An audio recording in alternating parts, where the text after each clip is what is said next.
Welcome, sports fans from all across the world. We are here for the very first time at Valuetainment headquarters. I am your host for the evening, Gerard Michaels. To my left, amateur bodybuilding competitor Roy Castillo, a Valuetainment business coach. And to the right, a man who needs no introduction whatsoever, the gift himself, the 7-time Mr. Olympia, Phil Heath. You're here today, Phil.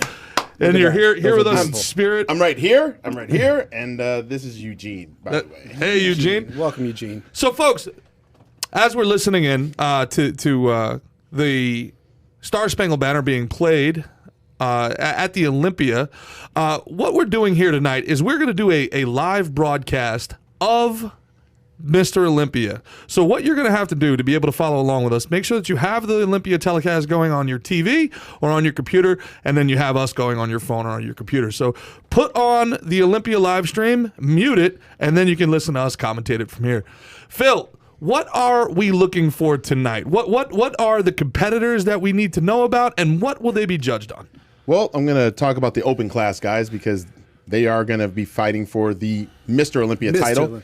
We're going to be looking at size, but not just that. We're going to be looking at their conditioning. So we definitely want to be able to see the definition of the actual muscle, low levels of body fat, and also separation, just like this guy right here, separation between the different muscle groups. But then lastly, the symmetry and balance. So we got to make sure from left to right, from top to bottom, that they actually flow. So you can't have a guy that has a huge upper body and it looks like his legs are riding a chicken, if you know what I'm saying. So collectively, that person with the least amount of flaws is going to be 2021 Mr. Olympia. Yeah, it has a beautiful rendition of the Star Spangled Banner. We see Old Glory being carried across the stage by the color guard there. Beautiful. Thank you to all of the men and women service members out there. We love you so much. Thank you so much. Yes. It's a great country, ladies and gentlemen, and China cannot have it. Now, from there, who are the competitors in 2021 that we are looking at? We had Big Ramy won it last year. Yes. Right? Before that, we had Brandon Curry. We have Brandon Curry, and we have right now... Such a great guy, Brandon Curry. Yeah, so we have Big Ramy. We have Brandon Curry, who's a 2019 Mr. Olympia champion. We have Hadi Choopan, who has placed as high as third at the, I believe it was the 2019 Olympia. Mm-hmm. And he placed fourth last year. And I actually placed third. So without me, he would have been right up in the mix. And then we have a new guy, Nick Walker, who had just won the 2021 Arnold Schwarzenegger Classic just 2 weeks ago. So he's definitely riding the wave going in. And last night, let me tell you, these guys were going at it, okay? The comparisons were going on during the prejudging. The judges were moving all these guys around. And, I felt like there could have been a little bit more comparisons, in my opinion, of these top four. The end of the prejudging held with just Ramy and Brandon Curry. But I have a feeling tonight that during the confirmation round, they're going to be all adjudicated again. Mm-hmm. So last night we just had the compulsory poses. We're going to go over those, the 8 different poses that you're going to see, along with those quarter turns. They had the call-outs last night. That was 50% of the judging scoring. And then tonight they're going to have each competitor go out and do their own personal posing routine. I believe they have up to 3 minutes. We would hate for them to go over and have a Sandman come out and drag them off, but it's to their own music. They can do any pose they want, and then they're going to go into a break and then come back. They're going to do a confirmation round, and then they're going to do a pose down, and I have a feeling they're going to allow all 16 competitors because they're all going to be able to fit on this humongous stage. And it's going to be great for the fans to have the huge pose down. Everybody can take pictures, all that good stuff. And then they're going to do awards, and we're going to find out who is the 2021 Mr. Olympia contest. It may be Brandon Curry. It may be Ramy. And who knows? It may be Nick Walker or Hadi Choopan. We have no idea. Now, something that a lot of people may not know here, Roy, there have only been 12 people to walk on the moon, and only 16 people to be Mr. Olympia. So this is some of the most exclusive class of human beings ever. 7 million years of human excellence has led to this. The evolution of the human body. Only 16 people have been Mr. Olympia. Now, you're a huge bodybuilding fan. What separates Olympia from all the other bodybuilding categories? I mean, this is the Super Bowl. I mean, this is what everyone trains for, right, Phil? I mean, everyone Absolutely. goes through tons of year-round, year after year training, and then just to get ready for the Super Bowl, being able to call themselves number one. Absolutely. I mean, in over 50 plus years of the Mr. Olympia contest being held, we've only had 16 champions. So, that person that wins, there's only been a few one-offs, but then there's been a few that have gone on a run.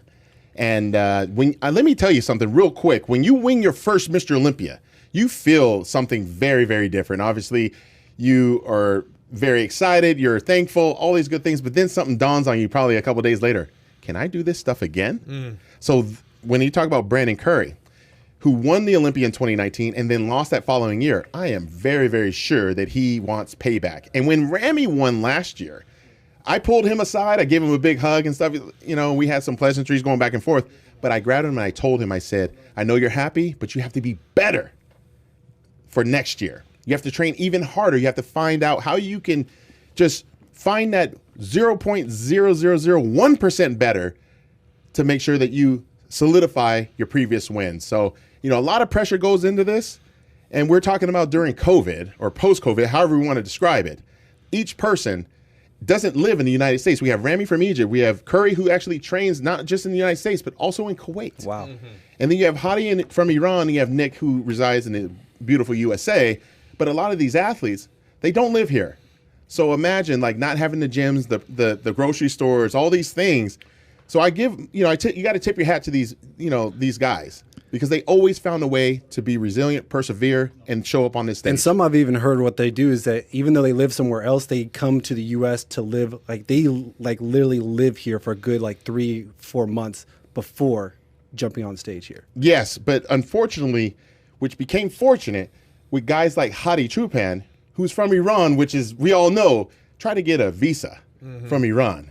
The president of Iran can't get a visa to come to the United States.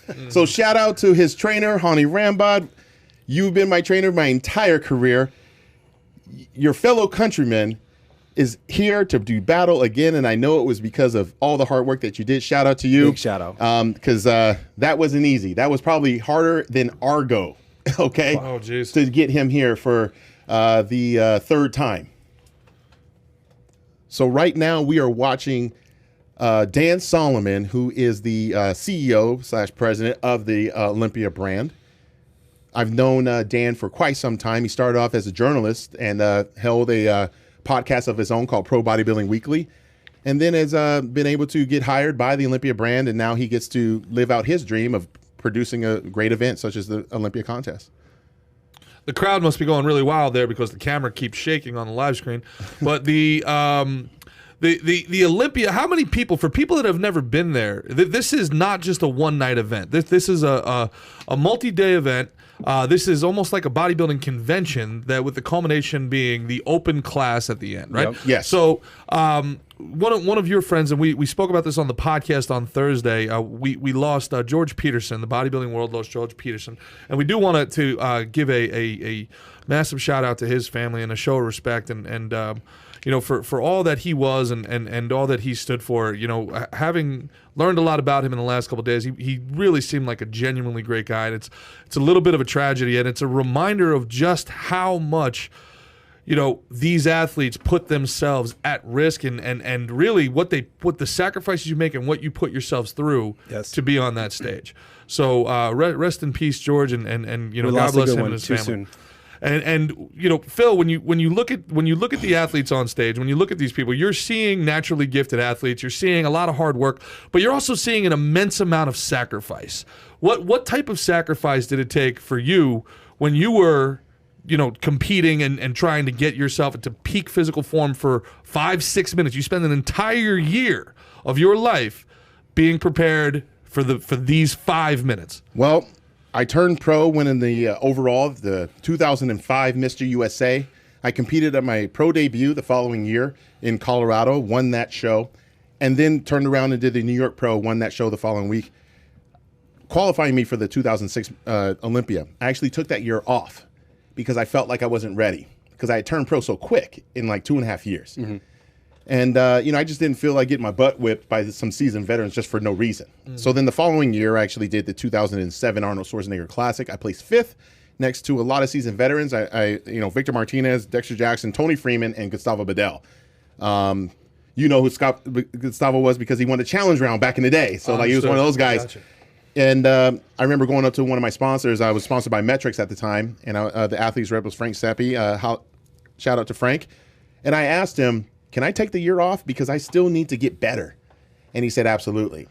And that definitely, trust me, did not sit well with Joe Weider because I was also being sponsored by them through the magazines. So I had to sit in the principal's office and actually try to explain as to why I needed an additional year to get myself prepared. But when I did do that, I was able to focus. And then in 2008, I won the Pro Ironman. I got second to Dexter Jackson at the Arnold Classic, and I got third at the Olympia that year. And then the rest was pretty much history. But to go on what you're saying, the sacrifice, the Olympia at the time was always in September. So you might not have a 4th of July. 4th of July may be your last day to do anything fun. What is the intense dieting? Like, how intense is the diet? We're talking about we're calculating every macronutrient. Not just it's not just chicken and right. I mean, we're talking about not chewing gum. Wow. We're talking about no Splenda, no Equal, none of that, no stevia, none of that, because those flavoring systems actually can promote poor digestion if it's done too much. In addition to the supplements that you're taking too, because you may have supplements that have aspartame or sucralose. Splenda, you can never be off the clock. You just can't. can't. You can't have a beer. You can't have a slice of pizza. There's none of that. I mean, when we're talking about the Olympia, let me give you an example. A few years back, my high school teammate, Jamal Crawford, asked me to go to his wedding. I was like, absolutely. And the former New York Knicks, the sixth man of the year? 3 times. Oh, yes. Great basketball player. I was asked to go. I'm like, of course, you're my guy. We grew up together. Let's do this. Then I realized, wait a minute, this is like August, 22nd or something like that. I'm like, dude, this is less than 6 weeks out. How am I going to do this? So being a bodybuilder, you have to figure these things out. And that's what these athletes have to do. You brought your own food. I brought my own food. Were you taking ice, or were you sipping little small cups of water? No, I was just drinking water just fine. It was more about just making sure I had fresh food packed away. And then I kept running. During the reception, everybody's drinking. Everybody's having a great time. I can't drink. So I remember Steve Ballmer, the owner of the Clippers, was like, man, I heard about you, man. Why aren't you drinking this? And I was like, dude, I'm dieting, man. I can't do any of this. He's like, can't you have a soda or something? I was like, yeah, soda water with a lime in it. And I'm running back and forth because the meals were a little later. So I'm running back and forth to the car in the parking structure. And that's one of those small examples of what you just have to do to maintain a high quality physique. You have to be turned on, completely on for 6 months, 8 months, a year. When you think about it, I would definitely say if you're truly committed and you can qualify for the Olympia, it takes probably minimum of 3 solid months of doing this. But if you have a hard time, or if you want to just play it safe, you want to diet for 16 weeks. So that's 4 months of no nonsense, very few cheat meals, cardio once, if not twice a day, plus weight training once or twice a day, 5 to 6 days a week. And we're eating anywhere from 6 to 8 times a day. 4 workouts and 8 meals in a 16 hours of being awake. That's a lot, man. Absolutely. And then we're not in a typical day would have all of that. Plus, if you can, you have to find either sponsors or you can find a way to just pay for it yourself. We're talking about massage therapy, deep tissue neuromuscular massage. We're talking about cryos. We're talking about acupuncture. We're talking infrared saunas, hyperbaric therapy. All these different things to help yourself recover so then you're not overtraining. So those are those things that there's much more than just, he just trains all day. So would you say that needs to be on the grocery list? We're saying the fitness competitors, the female fitness competitors. These are the bikini models that our friend Adam Sauce Adam Sauce just you know, Shout out to Adam. These He women was having need a hard- to be more popular. This is you like that? This I think is, Adam would really enjoy this. I think so. This Yeah, But we tried to this show right it to him yesterday, Yeah. and he was intimidated as hell. So I was like, dude, like these are the bikini girls. They have, you know, they have a little bit of muscle, more curves. Mm-hmm. We should have sent him over there to interview some of them. We tried. I don't- Next year. Next year for sure. Yeah, those this is peak human performance right here, folks. Is what you're looking 100%. at So there. right now we have the Bikini Olympia competitors. They're going to actually do some call-outs, I believe, for the confirmation round. And so therefore, they're going to walk out. The expediter is going to walk out each competitor that the head judge, I believe it's Sandy Williamson, is calling them out. And then they're going to move them around. So usually what you want to look at is the people in the middle, okay? So they're going to start in numerical order, but then they're going to get moved around a little bit. You watch. And I'd like to give a shout out to a friend of mine, Renee Mazza, who I know is listening right now, who took second in the Arnold bikini after she had her second kid. Only 8 weeks after she had her second kid. No, I'm sorry, 12 weeks after she had her second kid. Wow. She took second. Yeah, it was really, She was really an amateur? Arnold amateur? Yeah, Arnold, Nice. Arnold amateur. That was 3 years ago. Okay. Yeah. Now the amount of like detail these women like put into their bodies, and not just their bodies, but also like the things that they put on and the makeup and the hairdo. So much money's been put into this. Their suits alone are 4 figures. Their suits alone are over $1,000. Okay. So it's expensive. I mean, this is an expensive so-called hobby that some have turned into an actual career.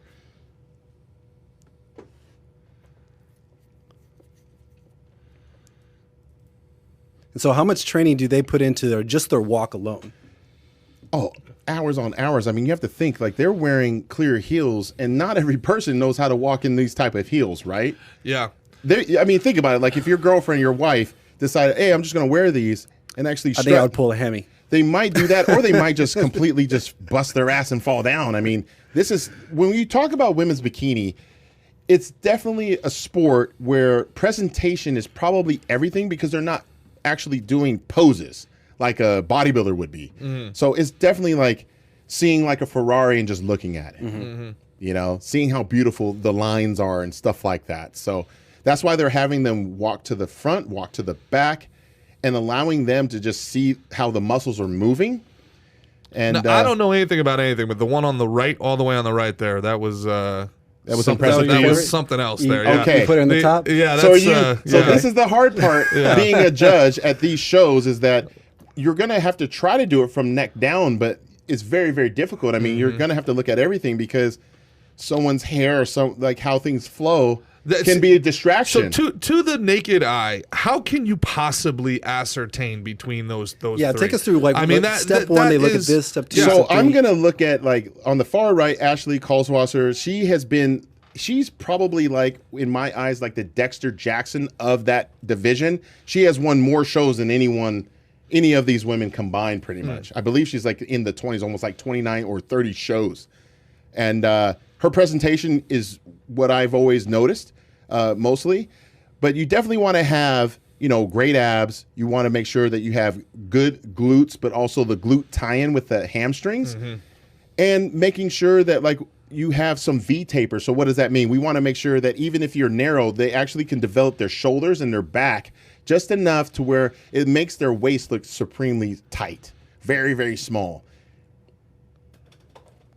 These are non-photoshopped models, right? Straight up This is model. non-photoshopped. This is not what you guys see on Yeah. IG. You see what you see. Yes. It's pretty incredible. I dated a pageant girl, and what they do go through for these moments is incredible. The dieting that they go through, and also like you were talking about, Roy, the little tricks that they have. She used to put Vaseline on her teeth to make them shine a little bit more. I don't know if that 7-time Mr. Olympia Phil Heath ever Never used had to to put do that. Vaseline on Never his did teeth, makeup but or anything like that. I just focused on. And you did the Focus on spray how tan that as well, makes even though you're Yeah. you're So a we were black talking dude, about we were talking yeah. about this yesterday. So By the way, Ariana Grande and bodybuilding, the last two acceptable blackface. So and Prime Minister of Canada also. But yeah. I'm going to throw this to Roy, because he did an NPC show, National Physique Committee show, which Yes. is our amateur division. What was it like actually having to do the Pro Tan experience or Jantana experience? Well, me being a guy that let's just call it what it is. I have hair, and to be able to shave everything. Was super uncomfortable. I got bumps everywhere, and just to put any kind of clothes on there, I was like, "Kill me now, kill me now." And then having to tan. God bless my wife. She tanned me up. She took care of me, but that was probably the most uncomfortable thing I had to go through. So you're getting sprayed like Yes. you're like So they're there's- detailing a car. So even for Roy, what he just mentioned, like, he may have had like an ingrown hair here and there or whatever. You literally have to consider what type of skin texture do you have? How does your body respond to being shaved as far as like wax or those My creams chest or did whatever? not like it. I had bumps. Right. Whatever. So there's that type of prep of exfoliation, all of those different things and finding out which products work well for you. So it's almost like you almost have to do a dry run to figure out like how your body does respond to these things. But here's the issue. Who's going to tell an amateur who just decided like, I just want to do a show? Yeah, I went out Sure. cold turkey. I just did it straight They're cold thinking, turkey. You're thinking, I'm just going to, diet and train my butt off, lose this weight, look great. But then it was the polish on the car that needed to be applied to make sure that you can accentuate these muscles on that stage. And if you don't have the right tanning, there's been people, both men and women, if they do not have that polished physique, meaning the proper tan, their hair, nails, whatever, it will throw off everything. And it'll actually, depending on the lighting, it'll look like you never dieted a day in your life. Wow. So It's that you important. almost need to have someone who is working for the tanning company Sure. to attend maybe one of the other divisions just to see how the lighting is. So then this is a 2-day show. So what I would do is I worked with Jan Tana and I would say, hey, what does the lighting look like? Because I go up, very, very late on Friday and Saturday night. They say, oh, the bikini girls or the figure girls, it's the lights are very hot, it's this, that, and the other. So we're going to use a different type of tanning on your skin. Now, how does that work? Now, these competitors look like they're oiled up to me as well. So they have the oil as well, and that is definitely supposed to accentuate the actual 3D physique. look. Yes. Yeah. Because otherwise, you're going to be so dry that you're not going to look. The muscles don't look the same. The really deep. I mean, I hate to say it, but we got to look at this. I mean, like if you don't have, oil in certain areas, you won't see the striations, like the rippling of the muscles correctly. So it literally is the polish. That is really like the detailing spray, the polish on the car to Gotcha. make everything pop. Yeah. Now, do darker skinned competitors have a natural advantage then? If Potentially. That's what I've always wondered. Yeah, potentially. But then again, it's the skin texture, right? Some darker skinned people have very thick skin genetically. So they have to diet a lot harder and even train harder as well. There's only been so many darker skinned individuals. I mean, you had Lee Haney and really who was as dark as him? Brandon Curry. And then everybody else is pretty light. I mean, I'm light skinned as hell. Yeah, so, I'm pretty light-skinned Mexican so- myself. right. So you have to think there's not a lot of darker skinned people. And it doesn't mean that they're not great bodybuilders. It's just a little different. Yeah. So one of the things that, God rest his soul, Peter McGuff, old senior editor of Flex Magazine, Muscle and Fitness, him and hers, when we had met, he said one of the greatest it factors for you is not just your muscle quality, it's the actual skin texture. Because it's got like you're very light skinned. Therefore, if you diet hard enough, we can see through it to see the muscles. And that provided me a little bit of an advantage, I would say. Obviously I did a lot of hard work, but being that light skin, I used to always get teased for being light skinned with all my other black friends that were darker and stuff. Dark skin, team dark skin versus light skin. But in this case, it actually helped. Yeah, That's great. It's very, very interesting, man. So for people that actually when they go in, they get they weigh in, they get get their height and everything. What are they eating? Because everyone's obviously they're trained, they're trying to reach weight, and not from the height requirement. What are they eating right after that to help them prep for the show? So, like, let's say, for instance, the men's 212 or even the classic physique guys, which classic has to have height and weight restriction, and the men's 212 is there's no height, it's just 212 pounds is the limit. Once you do that, it's really upon the competitor themselves, like how they want to fill out, so to speak. They definitely still have like about 2.5 days to do this. To increase their muscle glycogen, guys, is essentially eat more carbohydrates. And over time, it usually takes a few hours for them to be stored. So then it's kind of like, if you swam or if you're a sprinter, you ingest more carbs and stuff so then you can, have the energy to be able to do your thing. But in this case, you're actually ingesting more carbohydrates while you're drying yourself out by reducing the water. So essentially, if it's a Friday night show like the Mr. Olympia and you have a Saturday night show, these guys and girls are probably eating their normal 5 to 7, maybe 8 meals with very little fluid. Like this right here is 25 ounces, right? Yeah. They Phil may Heath only comes have up on the screen. Look at that. they may Beautiful. only have that for 2 days. So imagine trying to eat, potatoes and this and that with very little water. It's very difficult. You talked to me about peaking, right? How the Yes. importance of peaking is. And I thought it was very, very interesting for folks that are maybe not as well versed in bodybuilding as both Roy and obviously Phil are. The way I would explain it for a baseball pitcher is like getting hot too early. Like if a manager has a guy and he has somebody in the bullpen get loose, that pitcher has to come in as soon as they're loose. If they keep warming up, they're going to end up burning out. They're not going to be able to perform. And these athletes are obviously they're at their limits. Yeah, at this is the point. open class guys right here. So, I mean, they definitely, what they're doing right now is making sure that they are pumping up, right? Mm-hmm. They've got to be able to time how their body responds the best. That's what I'm saying. So then when they go on stage, they don't fade out. So everybody that's trained, right? When you train, you think, okay, I got a good pump, but you may flatten out within like 10 minutes after that. What's your go-to for pump up? If you're in the backstage, you're pumping up. Brandon what's your Curry go-to? looking massive. Big Rami there in the back. Look how big Rami is. Look real at him. quick. Bob Chickarilla is So no small confident. man, Look by at the that. way. Mm-hmm. Rami right now is 300 freaking pounds. Look at the shoulders. Look at the massive shoulders.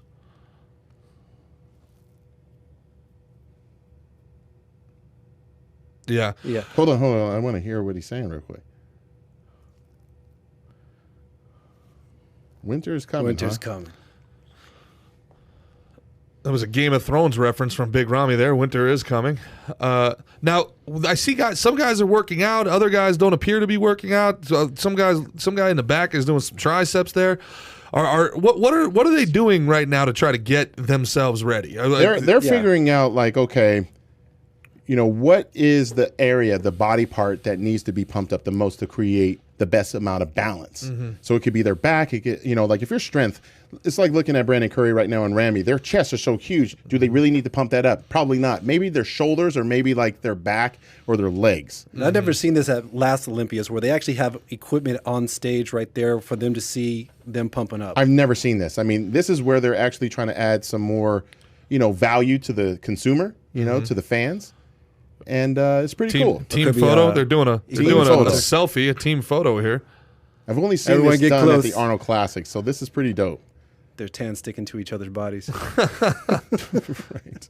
No, yeah, who's If throwing you're- who's throwing water on the other guy's back Here's right the now? best part is that shout out to Bob Chickarilla, the voice of bodybuilding, for wearing a black suit, so he knows better. This is a seasoned veteran, right? He knows that no matter what they at that. do, Okay, it's not separate going to ruin the yourself. suit. There you go. Now it looks like there's a lot more tall competitors this year than there was in years past. It looks like there's some real height and some size there. I would probably say Rami is the tallest, him and Ian. I think Ian might be 6 feet. This is very interesting. I've never seen this before. Let's listen in real quick. So we're going right into the confirmation round. It's about 8 o'clock. So this is actually interesting how they're doing this early. Normally they actually have the competitors do their own routines first, but they're going to do a confirmation round. So this is what happened at the Olympia last night during the prejudging. They're going to call them by number or name. They're going to bring them out maybe in a group of 4 or 5. They're going to move them around doing different poses and bring in some other people, move some other people back. This is a good opportunity for our listeners. What poses are they going to be judged on here? And we have some graphics behind us that we can pull up. What are the poses that these guys are going to be judged on, and what are the judges looking for in those poses? So we're going to have front double biceps like we have in the back, right? So the front double bicep is going to be Rami and definitely- Brandon Curry getting called out first. Can you see that front double bicep? So that's going to be the There we first go. pose they do. Boom. Okay. This is very interesting right now. They've got last year's champion, the year before that, and we have Hottie on the far right. This is Rami actually is good. This so much bigger This than is that. actually My what God. I Look wanted at to that. see last night. Look at the legs on. But I want you to look at Hottie. the. I want you to look at the far right. Look at his Look legs. at Hottie Chopin. Yeah. So they're going to move the champ, the reigning champ, in the middle, and that's usually where you See want to those be to wings feel coming more out? Man. comfortable. So right now they're doing what they call quarter turns. These are actually judged. So they're just showing you quarter turns, they're showing the symmetry, from left to right, top to bottom, like we talked about before. So what I want you guys to look at is from ankles all the way up to traps and see who you feel has the most balance. So by balance, I think it's Hottie. like Hottie Chopin. I think so too. I think Hottie. Wow. I think so too, brother. I mean, at the Robbie's conditioning. just so look at the massive. condition. I want you to look at the abs on Hottie real quick. Look at the serratus. Look at the chest that's striated. He came with it, man. But Ramy's size, Ramy's size is just, I mean, it's just overshadowing everyone. I mean, he's just a big dude. And look at the definition of Brandon Curry's abs also. I mean, that's, yes. I mean, very deep. Wow. This is weird. Yeah. I mean, I go with Brandon Curry's midsection, Hottie's lower body, and Robbie's upper body. And you know, it's funny. Look at Hottie's conditioning. Look at his quads, man. Yeah, the cross striations and quads with Hottie is just sick. How important is actually knowing the poses and the flexing at this point? Oh, Phil? 100%. When I had to do it, I missed one pose, and that's what ruined me. Really? It was my first time getting on it. I missed one pose, and it ruined me.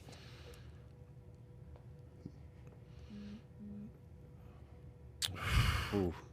Big Rami. Also, right now, and these guys are training to make sure that they don't cramp up. Like, it's very, very difficult to control that. Wow. So you're trying to dry yourself out, you know, but you definitely don't want to cramp up. So that's very, very important. I'm looking at the conditioning from from calves on up. And I want to see like who has like the back double bicep. Usually they say shows are one from the back, and I definitely can attest to that. I believe Dorian Yates started that. Dorian Yates, known as having one of the best backs of all time. I mean, just super grainy and whatnot. One of the things that I'm noticing with Ramy is that although he has, a lot of mass, these other guys they're more cut. They're actually more cut. And if you look at Hottie, he's 232 pounds. Ramy is 300 pounds. Yeah. Okay? And this is where, in bodybuilding, depending on your proportions and the actual quality of the muscles, you could be a smaller guy being outweighed by over 60 freaking pounds and actually be competitive. You're flexing for 4 minutes now. Are you getting tired? Are your muscles starting to cramp up? What's happening? Absolutely, all the above. But when you're practicing this day in and day out for 4 months, you're polished, man. You're ready to go. Like, this is what professionals do. This is like the Cirque du Soleil. Like, they show it with no grimace at all. Brandon Curry is holding his poses longer than the other two. Does that help him at all? Absolutely. When Brandon actually hits these poses, as you can see, muscles are starting to expand. It's important to be able to be the first one in and the last one out, so then the judges can see you. Now these poses, this is the most muscular. I really like Brandon Curry's crab most muscular. For some reason, Ramy isn't hitting that. And I'm going to tell you guys a secret. When you're supposed to, whoever hits the last pose right here, that's the last one they remember. Exactly. Yep. So if you're the champion with Ramy, shouldn't have left the stage. I wouldn't have left the stage until everyone else left. Unless he was tired. You're sending a message to the other competitors. Maybe he was tired, Phil. Maybe. Yeah. Or maybe he felt that he was just going to win. Cherie's texting me. She's saying, what's your top three right now? Everybody wants to know. Right now, I mean, we just saw the top three. And I'm very, very happy that we got a chance to see them actually in action. Unlike last night, I ain't going to lie, guys. I was very disappointed with the lack of call-outs. But it seems tonight that the judges are actually, I think maybe a few of them went online and saw what people were saying. They say they wasn't doing it, but I actually think they were. The market works. Absolutely. Right here we have the second group. We have William Bonac. We have Nick Walker. I believe that is... I'm looking at from behind. Oh, look at him shaking on the left. That's Ian. Oh, that was Hunter Labrada. You got Hunter. So you have Ian, Hunter Labrada, son of Lee Labrada, legend, Nick Walker, Arnold Classic champion, and William Bonac, who actually placed second to Brandon Curry in both the 2019 Arnold Classic and 2019 Olympia. Look at the size of Nick Walker's abs. Like, look at the actual size of his abdominals. It's incredible. He's got little pecs underneath his pecs. It's pretty impressive. And this kid's 26 years old. Jeez. I mean, he's going against some guys, and I believe Hunter is very young as well. This is a good group. Ian all the way on the left is very impressive as well. Massive, man. Very big guy. About what age would you say like you would be considered at your peak, like best, like you're strongest, you're everything. I think your peak, honestly, is your mid-30s. Mid-30s. I would have said early 30s. I think mid-30s, but I also believe, depending on when you actually got into the sport, that matters as well. So if you were like competing as a 19-year-old, take you 10 years to get the body that you want? Possibly, but maybe I believe every body has a certain amount of shows within them. Just like maybe in baseball, they have so many pitches they have in their entire body before maybe things start breaking down or you just hit like that peak. Yeah, it's just rounds in the chamber. So all you young bodybuilders out there. Gotta be smart. Gotta be smart. Time it right. And as you can see, these guys, I mean, what I'm really most impressive with is that none of them are sweating. Therefore, these guys are dry. That means they did their prep very, very well, and they're able to be polished with their posing. Because the average person watching this, try some of these poses. Just try it.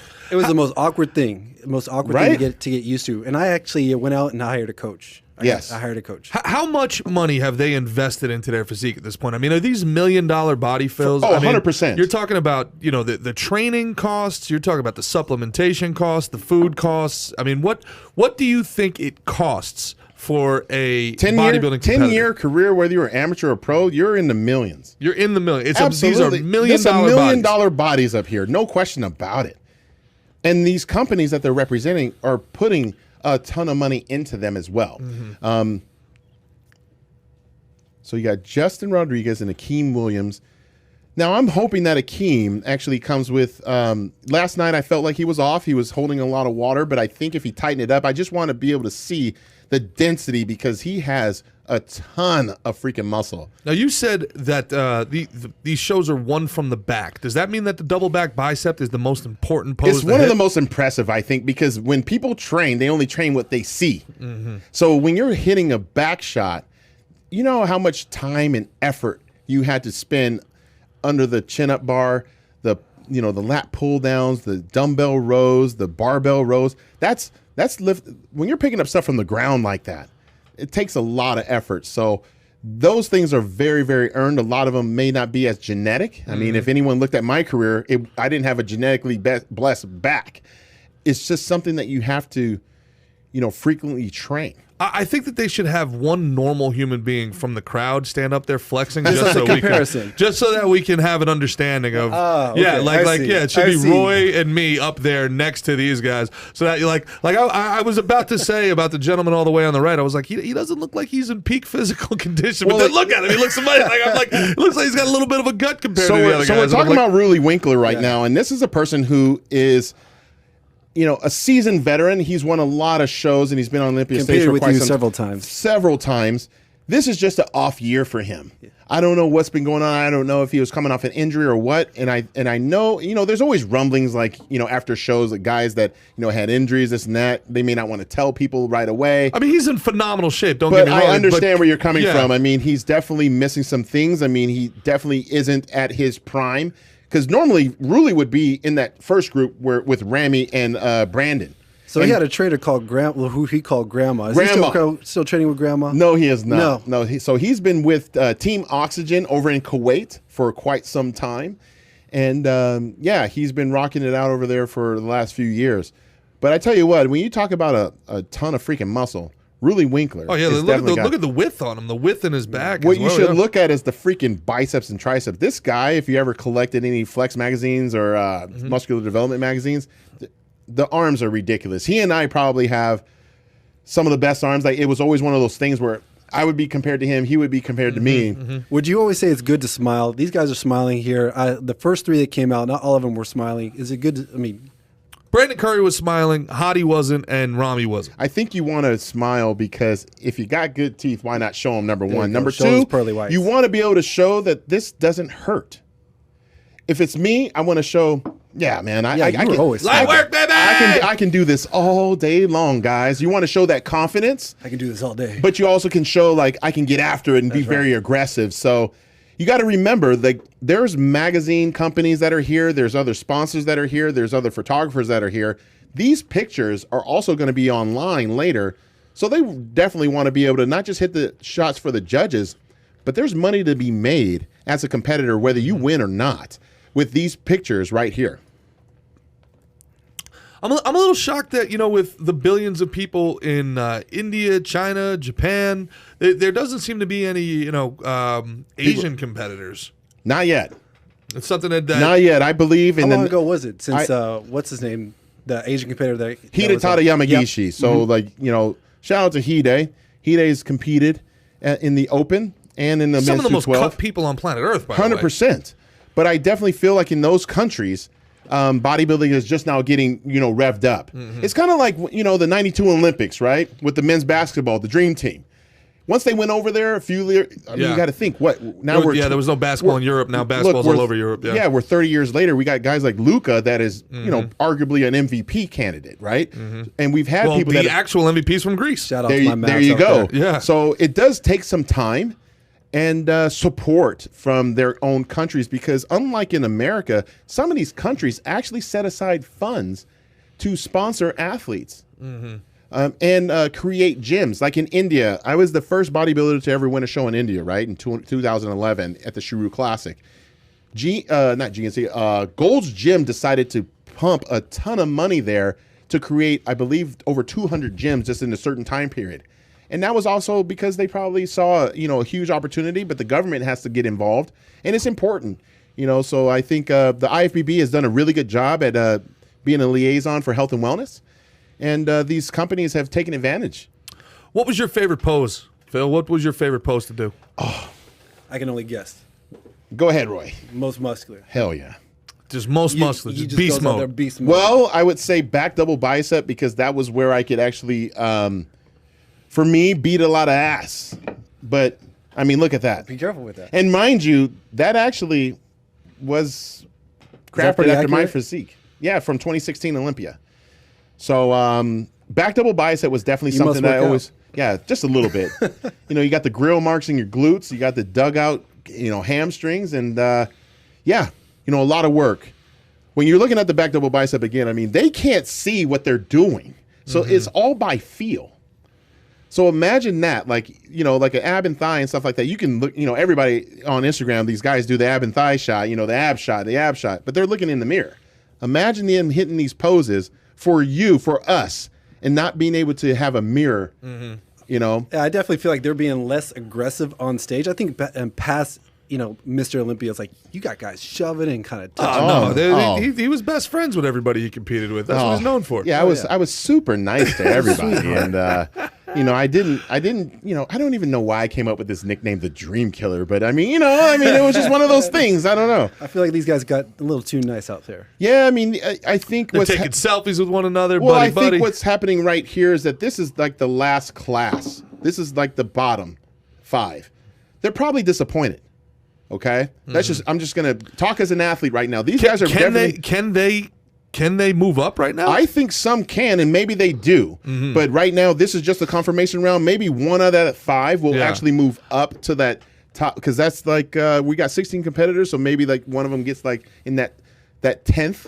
But then you got to have a couple guys that get moved down. So it's one of those things right now. Without digital scoring, like as we go, like we can't see this. Called out.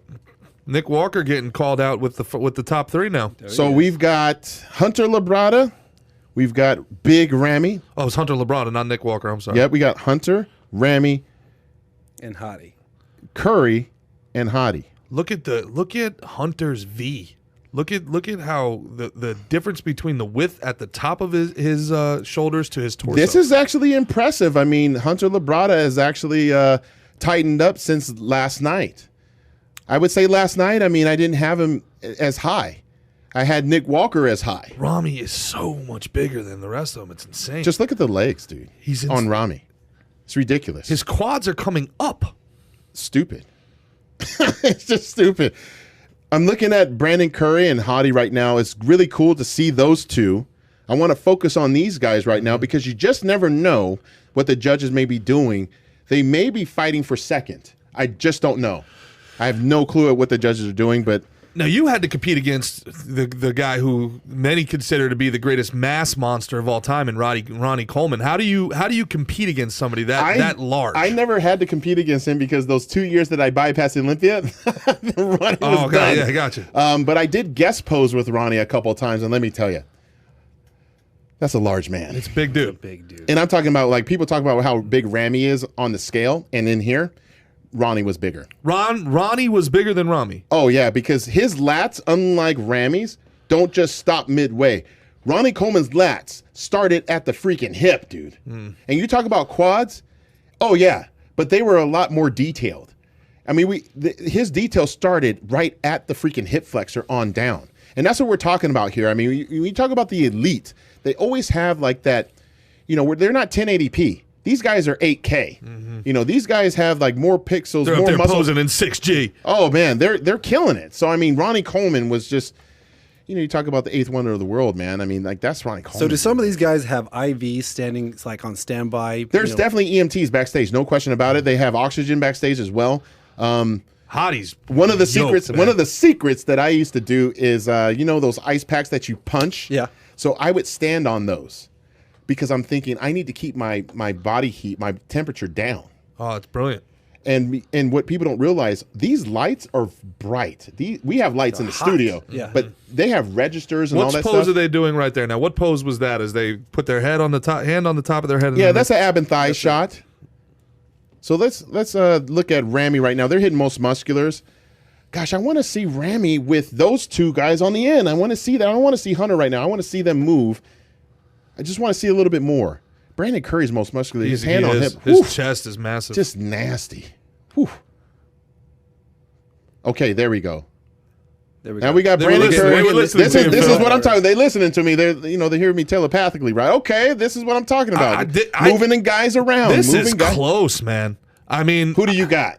I just don't know how you compete with Ramy's size. For me, you have. You like the size? I just don't know how you compete. To me, Hottie is the most defined. He's the most ripped. I'm looking at the more cut, and I do think it's Brandon. Brandon is the mix of size and ripped. I just think with Brandon's doesn't balance, have the size. I think with Ramy, it's oh my gosh, it's so tough. This is tough. I told our president Jim Mangan today. Shout out to Jim. I don't know how these judges are going to do this one. I literally texted them that. I said I don't know how they're going to do it this time. Now let me ask you: is there a weighted criteria? No. Does size matter more Not than for the- definition? No, not at Does all. definition all matter about, more? It's all about how you present it. It's all about the total package. I mean, you can be big and not be as ripped as maybe Hottie, but you still have. I mean, look at the size. Look at the size look of at the the legs. quads Look at on that. Ramy right now. Yeah. Like look That's how the monster. density of that. It dwarfs See the Curry's right striations? there. Yeah, Curry's. It's just, and that's why we look at things Not from as the deep. front and the side and the rear. Yeah. So we're looking at the rear right now. So, you know, we're going to see back double biceps, but we're also going to look at the glutes and the hamstrings. So even, like I said, guys, watch it from home. Don't just look at the back. Let's look at the calves, the hamstring tie-ins, the glutes. Don't skip leg day. Do not skip leg day. Oh, you can't. will. There is nobody on that stage that has skipped leg day in a decade. Absolutely not. What I'm noticing right now is see how everybody else is dry, but then you look at the further right, and Hunter's starting to sweat a little bit. Yep. So this is where we call a little bit of spillage right now. Maybe he had a little bit more carbohydrates, or maybe he's nervous. I don't know. But you definitely don't want. So Now, when which one is this? Now that was the lat spread. That was the back lat spread. The Are they back all getting the lat same type of spread. tan to No. tell themselves? And they're coming No. into this is This is a side triceps, so they're going to be posing their triceps. But again, look at the entire physique Brandon and how Curry's it flows. shoulders too, man. Dude, this is impossible. It almost looks like It changes from pose to pose. That's what I'm saying. So that's why we have all these different poses, because each pose is going to accentuate different levels of muscularity Now and balance. this is where Hottie and Look Brandon at that. Curry, yeah. Oh it's- my gosh. Look at the serratus on. Oh my geez. Hunter's trying to get rid of his sweat, but He's got to rub that off. he's trying Someone to. towel him down real quick. No, they ain't going to But do they it. can't do They it. can't do it. They can't. They can't do it. So see what Hottie just did? He stood right in front of glistening Brandon. too much. Yeah. He's got to be more aggressive. If you notice, Ramy, my one critique of Ramy right now is that he might be overconfident, in my opinion. Yeah, He being, needs he's to, being like- very, very passive. It's like, dude, like you've got to impose your will to like Hottie wants slam it. Hottie wants exactly. You got to slam the door on these guys if you're Salute Ramy. to you. And I still have Ramy up there.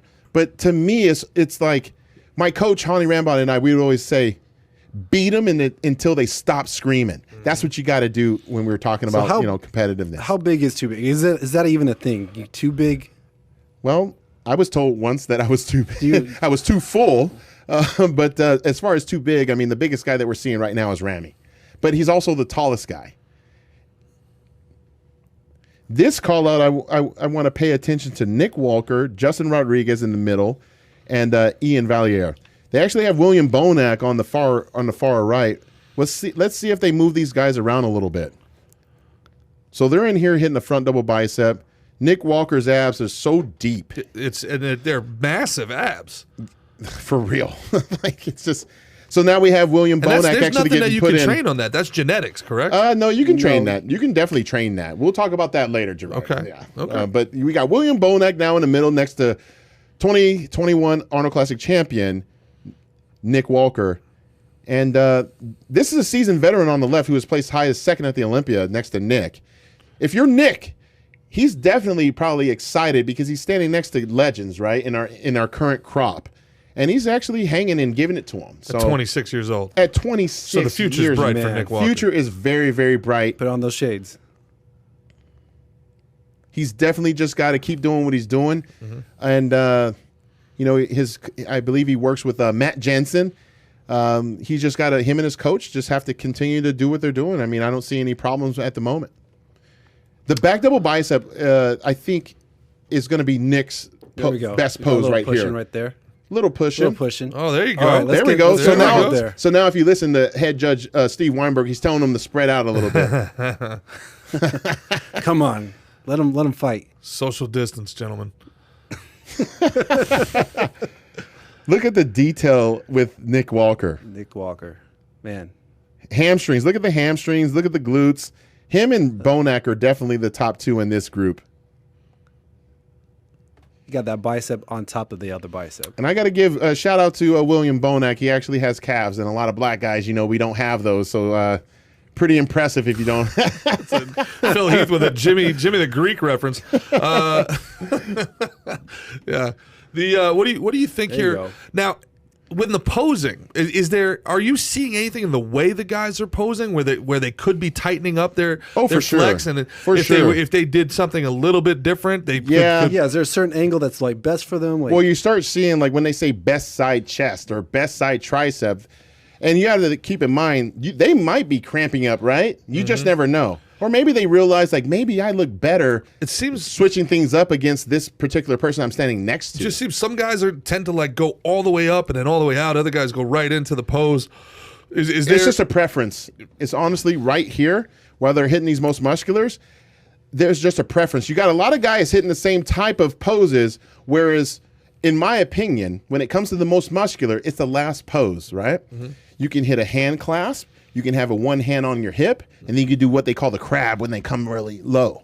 You ever do that leg shake, that little leg shake? I could never do that. I never got into that. I just wanted to hit the freaking pose, man, and move on. Because that's the ab and thigh shit. I just was like, all right, who cares about this? Let's get to the most muscular stuff, because that's the most fun. Every athlete knows two poses. Boxers, NFL, NBA, they know two poses. Front double bicep and a most muscular. There you go. They all know it. So just so you know, us pros want to do the same thing. We get excited for that. This is definitely going to be the last call out, in my opinion. Hottie actually looks bigger right now. And he's swelling up. Could it be because of the lighting too? I think it's because of the fact that as they continue to pose, some people get better, some people get worse. Wow. I didn't know that. Yes. Look at Rami. He's actually shaking a little bit in Yeah, that front double. that's what I'm saying. Like, some people get better, some people get worse. It's just the way it is. Is that how you were? Whenever you were on stage, you kind of just got better as you Usually kept going, Friday, kept going? Friday for me, I was a little I got to tell you, like I think 85, 90%. And then Saturday, it was always like Phil's going to come in on Saturday night and just stomp everybody out. And I always looked bigger on Saturday, but I always lost like 3 Rami to 5 is just pounds. so massive, but I think it's between Hottie or Brandon Curry. I think so too. But if you look at Ramy's glutes right there, he's so The legs he's so are just huge. so shit, cut. dude. I mean, So Brandon huge. doesn't have that. So these are weapons. These are weapons that the judges are looking at and saying, although I like Brandon's physique, Ramy is still making a compelling argument to retaining the title Because when we're looking at the back double bicep, we're looking at all that cool stuff, and then we're looking at the glutes and the hamstrings and the calves, how it flows. I think Ramy is flowing a little bit better, and it also doesn't mean that Brandon doesn't have it. Brandon has this. I think it's a posing thing right now. You think it's a posing thing? I think so. It's because, not a DNA thing. Dude, I think right now, you have to understand, when you're trying to flex every single fiber, it does hurt, okay? And you're trying to get them all in unison. Good luck putting on jeans. Those fibers are going to rip. Oh, these guys aren't wearing jeans. These guys are getting their jeans tailored. Abs and thighs coming Abs and up. thighs, so let's see this. This is where Brandon and Hottie really step out here. Do that leg shake. Who's doing the leg? Oh, he did the leg shake. Yeah, but if you notice, like even with Ramy's quads, his Yeah. calves are kind of like disproportionate, They are. just a little bit. So 3D they are. looking. So these are those things that we were talking about. Like, what weapons do you have? What flaws do you have? What strengths do you have? So I like that pose Brandon on Curry is Ramy. getting more cut as it goes on. See, I think that is the best pose for Brandon. Yep. So let's see if he agree. hits. Let's see if he hits another pose. Let's see if Come on, Brandon do it hits again. another Do it pose. again. Let's see if he hits another pose. There you go. Stay on See stage. what they're Hottie doing? See what refuses they're to doing? Stay on stage. Hottie's the last guy off. That's what I'm all talking 3 about. times. That's what I'm talking about. Hey, you know what? We're watching. Robbie's the first guy off all 3 times. We're watching these guys, and they literally gave us shout out to the freaking judges, man. Shout out to the judges for keeping them up on stage, running them through the paces. Maybe they saw my Instagram post. I don't know. But we, as the fans, I'm a fan tonight. We want to see comparisons. And we want to see comparisons. Why? Because this is Super Bowl of bodybuilding. We want to know beyond reasonable doubt who is the champion. Because we're going to look at pictures literally as we do this, live webcast from the photographers on IG, and we're going to be talking about it, which is only a fragment of a second of They've what got really Sean Ray, happened. Lee Haney, and Tim Wilkins discussing. So now what comes on next? After this, what's happening next? I have no clue because I don't have the order. Hold on, before we move on, let's recap what we just saw. Is there anybody that surprised you? Is there anybody that disappointed you? So what surprised me the most was actually Nick Walker not being at top 4. For some reason, they made a decision. And now Hunter Labrada, no hate here, but Hunter Labrada has now moved up over an Arnold Classic champion. Next echelon. This is the new breed. Hunter Labrada, you have, and Nick Walker. They're the new breed. So, I'm very impressed. And at the same time, I'm impressed with how Brandon Curry actually held his composure. I felt that he actually got better as the poses went on. Something interesting just happened on the screen there. Tim Wilkins said he thought that Hottie Chopin might have surprised some people and won that. And Lee Haney looked like he rolled his eyes.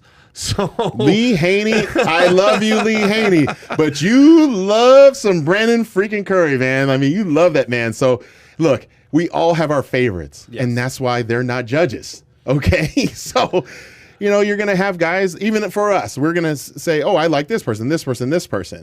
And we're all going to have different opinions. Right now, we have the men's physique competitors coming out on stage. These are guys wearing some amazing board shorts. And they're going to be adjudicated based on their upper bodies. Well, but there's also an Asian guy.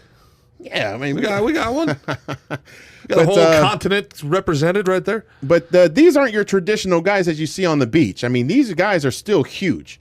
Okay, there's some competitors here. No, but these guys look like Instagram models to me. These guys, like that And guy they looks are. like Cristiano Ronaldo. And they are, but these guys are weighing up to 250 pounds. Are they really? Yeah, you got some guys that are very tall in this one. I believe Raymond Evans is like in the 240, high 240s. Now, what is the difference between what these guys are doing as compared to the Mr. Olympia? They're not doing the front double bicep, back lat spreads, all that stuff. They're doing more quarter turns. So you're going to see them do quarter turns, and they're almost going to look the same as they're doing it. See how they're again, it's like the bikini. Like Look at that V-taper. they're Ferraris sitting there, and you're just getting to look at them. So they're going to sit there. They're going to set their poses up. So which Ferrari are you investing in right now? I'm investing right now in the champ, which is third in, Hendrickson, Brandon. And we're going to be able to look at their backs right now. It looks... Stay on the line. Shout out to Do not Steve move. Weinberger to make sure that these guys aren't cheating. There's a line up there that they want them all to stand on because there's a few tricks that Gerard you might like. It's If you move up a little bit, what happens? You actually look bigger on the screen. So they want you to stand on the line for that purpose. I was accused of standing on the line a few times, but hey, man, I was, toe the line, baby. Hey, toe the line, but toe the line. Hey, but I feel, you got to do what you got to do. Yeah.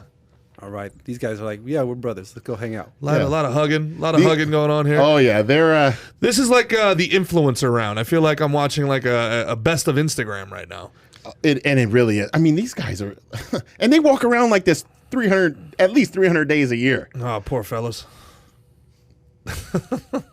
How many people are in the audience right now watching this? I have no idea, but I'm assuming that they're probably a capacity crowd. They said they're going to have up to 6,000 people. Wow. That's double from last year. Wow. So, yeah. And this is really impressive for all of the competitors to be able to do this and during the times that we're living in, to be able to get to the gym. A lot of people across the world had the gym shut down for the last 2 years. 100%. I mean, you have second to last on the right, Andre Adu from Romania via UK, flew all the way to San Jose, California to meet up with his trainer, who happens to be my old trainer, Hani Rambot. Stayed in San Jose for weeks on end, like we were talking about before, to make sure that he was able to compete because, the lockdowns are coming, and he was one of those guys that got the last flight out to America. So be proud if you're from America to be able to compete. So in during that lockdown, you don't have to go through all this I craziness. had the hardest time getting dumbbells. Like I was like having to work out with like 30 pounds, 20 pounds. I waited like 4 weeks till like I can actually get some 40-pound weights, and then that was like the most. Up in Jersey, it was hard just to get regular food. The only two stores that were open were the liquor stores and Burger King. Man, I was like, they shut everything else down. Imagine if you're one of these guys trying to get a good workout and stay on your regimen. Mm-hmm. I mean, a lot of them do have sponsors with food prep companies, but what if you aren't sponsored? That Icon meal you gave me, by the way, was phenomenal. Pretty dope. Really good. Shout out to Icon Meals. Todd Abrams. Really good. You the man. They're delicious. The breakfast, the pancakes, love them. I'm pissed at Michael Hearn, though, because he has the breakfast burrito, and I need mine to be like 3 times as big. You hear that? 3 times as big. Having watched it, having seen 4 rounds of call-outs there, who do you have in the lead? In the men's physique, I actually have the reigning champion. I have Brandon. I have Hendrickson all the way. What about in the Big O? Whew, this is tough. I really felt that Ramy could have solidified it. I'm going to be honest. I don't like his confidence right now. I think he should be a lot more confident because his body actually seemed a little passive. His body was actually responding, especially in the lower half, like on his side shots, which he was very well known for in last year's win. His glutes actually came in from the side a lot deeper, but he wasn't hitting it every time. So maybe the judges were able to see that and say, okay, we're going to keep you at number 1. Brandon Curry got better, for sure, 100%. And Hadi got his chance. So it's literally... Is Hadi just not big enough? Is he just not big enough? I call BS. I think he's big enough. I think it's about what you, as a judge, value most. Mm-hmm. I think Hadi doesn't have any weak points as far as like muscle quality, as far as like his, chest, arms, back, legs, but legs from each, when you look at the quarter turns, he's not missing anything. And yeah, I'm a little biased, right? But I'm being serious. Like when you look at his quads and you see the actual definition, you can't talk trash about someone that's got cross striations in their quads. And Brandon doesn't have that. So, but then you have Ramy who's like twice as big. So it's so hard. That's what's weird here. It seems to no me one is dominant. Like that Ramy has the size, right? And Hadi has the cuts, and Brandon has like kind of in between. Kind of in between. Yeah. So Brandon can actually win just because he might be the easiest choice just on balance. Yeah, it's like ABC, CBA, and he's going to have B twice. Yeah. So while this is happening, what are the guys doing? The Mr. O's, what are they doing in the backstage? Are they lying down, or are they pumping up? They're definitely, if they're smart, they're actually talking to the expediters backstage and saying, when exactly are we going on? Because they may have to go to the bathroom. They may want to drink something. There's times where I would say, okay, I want to know how long I need to pump up. Because I usually didn't pump up a whole lot, for the night show on the Saturday. because I knew they were doing confirmation round and individual posing. So right now they're definitely chilling. They're going to have all the men's physique guys come out, and they might do some, for all I know, they might do some awards of other categories. And then they're going to do their routines. I'm very excited to see the I wanna see routines. those routines. Oh, yeah. Out of all of the routines that you did, which one was your favorite? Ooh. You think 2013 was your best one, or what do you think? 2013 was my best showing. I mean, it was definitely something that Lee Haney would appreciate because I only did one call out in prejudging. During a 2-hour prejudging, I did one freaking call out. And at the very end of prejudging, they brought me back out, and then head judge Steve Weinberger said, "Phil, back in line." And the whole crowd was like, "What did we just see? That's never happened. It hasn't happened since like 1984 or something like that." So it was basically like, "Oh, we've seen enough. Like you did your job." It was like the first round knockout, Tyson style. Wow. The show is yours. Just don't F it up tomorrow. Yeah. So that was definitely one of my favorites. I can't remember the routine that I did, but the routine that I did, I remember in 2011 was sick. And 2016, but 2017 when I got my 7th, because I posed to a rendition of what was it from Conan, Raynon Edmonds, flexing. and that was just to throw Arnold some props, but it was from like I said, it was like a remix, so it was like so much fun just hitting that pose, hitting to that song. And the crowd was just, normally they see me like with some hip hop song, was like, yeah, getting revved up, doing my thing. This, I was just like, I just want to be slow. I want you guys to see all this shit. I remember Ronnie Coleman coming out with his with the crown. with the crown and the whatever the With the scepter. cape. Yeah. Poor Jay Cutler had to deal with Ronnie Coleman and Phil Heath. Like, I mean, this He got 4. Jay Cutler got 4, man. He got 4 Sandals, man. Shout out to Jay Cutler, 4-time Mr. Olympia, 1-2, lost 1, and then 1-2 again. And that to me is so impressive. It was you could get to the peak and then find it again. I'm going to tell you something really fast, and I'm going to take a little bit of credit because after 2008, he lost his Olympia title to Dexter Jackson. He and I were having a meal, and I remember him just telling me about, he's had a great career, this and that, blah, blah, blah. He's thinking about retiring, just moving on. He's like, I'm doing this other business stuff, blah, blah, blah. And I was like, dude, you're not done. He's like, you're the future. You placed 3rd at your first Olympia. You're this, you're that. I called up my trainer, Henry, about it, and I said, look, you might want to work with Jay. What? You're going to, you want me to work with him? I was like, dude, I want to go against the best. I want to go against the best at their best. Screw that. Well, what ended up happening, Jay Cutler came out, kicked all of our freaking asses, and gave us one of the greatest physiques on the Mr. Olympia stage in 2009. Really? Wow. Amazing. That's where that whole, if you ever hear about Jay Cutler's quad stomp. Yeah.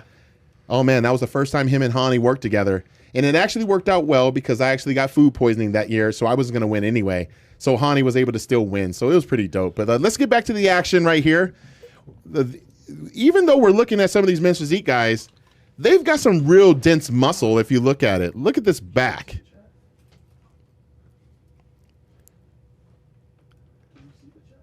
Come on, let's see those shoulders. Bring them up.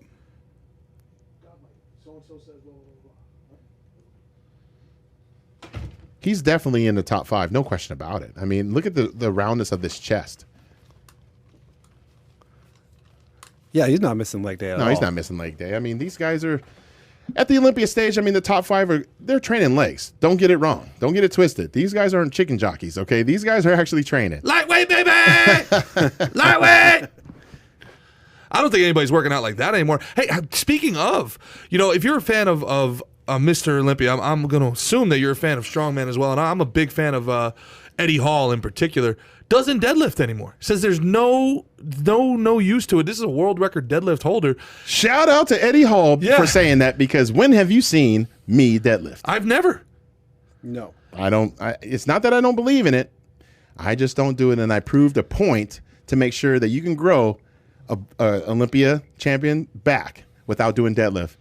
And he said that How the risk to important are your reward was squats? just to squats are important. I mean, if you can't do that, you're doing leg press. You're doing like angled leg press till you die. That was something that even I believe Dorian Yates was speaking about in a few interviews in Flex Magazine, that earlier in his career. I believe maybe he got injured and had to resort to just doing leg press. But he still grew some sick freaking quads and hamstrings. So your personal ability, for people that don't know, Phil Heath's, what you know about the human body is asinine. Like, I could bench press 500 pounds. Yeah. Everybody, you guys know that, right? Beast.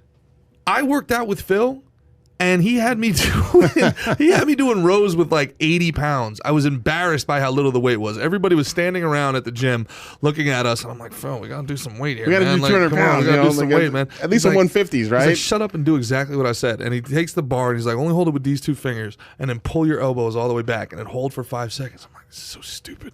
Dude, you're giving out all the freaking secrets right now, Gerard. Gerard was like, he was being cool about it at first, and then it was. He had a tough time with those bands after. I couldn't believe it. I couldn't believe how much my back hurt. Dude, we did a back and bi workout, and I swear to you, I felt 5 inches wider. But your back did look bigger last night because we played some beach volleyball. They did look big. Thanks, man. Yeah. We just got done seeing Andre Adu from Romania via UK, Dubai, all those places. He's actually a model as well as working for Evogen Nutrition. Why? These are all models. I know, but Andre especially gets paid very, very well to go travel around the world and be like underwear models and stuff like that. I mean, these guys have great opportunities. What's it like being professionally good looking, Phil? That's what I'm saying. There's more to life than being really, really, really ridiculously good looking. We got 4,000 people in the 4,000 people in the comments right now. We should answer some questions real quick while we're here watching Men's Physique. Dave, you got some comments for us over there? Questions we have. We got some comments rolling in. They're going to say, people Phil, asking why when the competing? Phil Heath documentary is coming out. The Phil Heath documentary working title is called Breaking Olympia, with director Brett Harvey and Adam Scorgi with Scorgi Productions, and it's also being co-produced by Danny Garcia and Dwayne Johnson of $7 Productions. We're getting ready to get the rough cut here pretty soon. Oh, that's awesome. And when I say pretty soon, probably in the next 2 to 3 weeks. So we're going to review that. I actually have Final Cut, which is great. Look forward to having that probably in the first half of 2022. Awesome. We have the Dark Man asking, Phil, give us your top 6 this year. Oh, you said top 6, so I've got top 4 right now. But now give us your top 4. No. I'm going to answer it. It's going to say true to the fan. Okay. Answer the top 6. Okay, so I've got no in particular order. No in particular order. Ramy, Curry, Hottie, Nick, Hunter, and Bonac. Bonac. Respect. So you disagree with the judges, the pre-judging. You had Nick above Hunter. Yes, I did. But I can understand what they're saying right now based on the call-outs. Hunter did look more improved on Saturday than he did the previous day. So sometimes that's all it takes. I mean, that's why they have 2-day shows. I mean, it was different when Arnold and Ronnie and all those guys were competing. I believe 2005 was the last show that was a 1-day show for the Olympia. And then that following year, 2006, was when Jay Cutler won and Ronnie didn't get number 9. And because in my opinion, I mean, it's a 2-day show at that point. So that was the first time they ever implemented that. Mm-hmm. It's hard to do a 2-day show, man. So for all these guys that are competing tonight, you gotta nail it twice. So let's just say you miss one of those days. You might be behind, but you can pick back up. And I think that's what happened with Hunter. He was maybe 90% of himself, and then tweaked some things, got to 95. You can't just hit it once. You got to hit it twice. But he got rewarded, and that's the important thing. And he was able to get that that bump by the judges by allowing them. And that's why the confirmation round is so freaking important. Mm-hmm. And because you could easily think going into Saturday, oh man, I'm not in that top 6. I'm just pissed. I'm just going to eat whatever I want, blah, blah, blah. But then you realize, holy crap, if I just stick in there and I stay in the pocket and I just stay in the pocket, eat those meals, practice, your body may respond differently in a more positive way, and you will be rewarded. So touching on the mentality here, I mean, how important is it to stay in that good focus? Because I heard about you, for some reason, if anything negative enters in your head, it could flush you out, meaning you could look flat on stage, anything. Tell us how important that mental stage is for you. Mental toughness is everything at this level. I mean, everybody's training their ass off. Everybody's dieting. I mean, we all know the same tricks. The same meal preps. I mean, these are things the same machines. But it's how you respond to adversity that makes a champion. You know, when we think of like the best of any freaking sport, we always remember the stories of what? Triumph. Mm-hmm. We think about the Jordan flu game. We think about Brett Favre when he lost his father. We think about these moments where the cream always rises to the top. So you really have to be a student of yourself. You have to have a high emotional intelligence.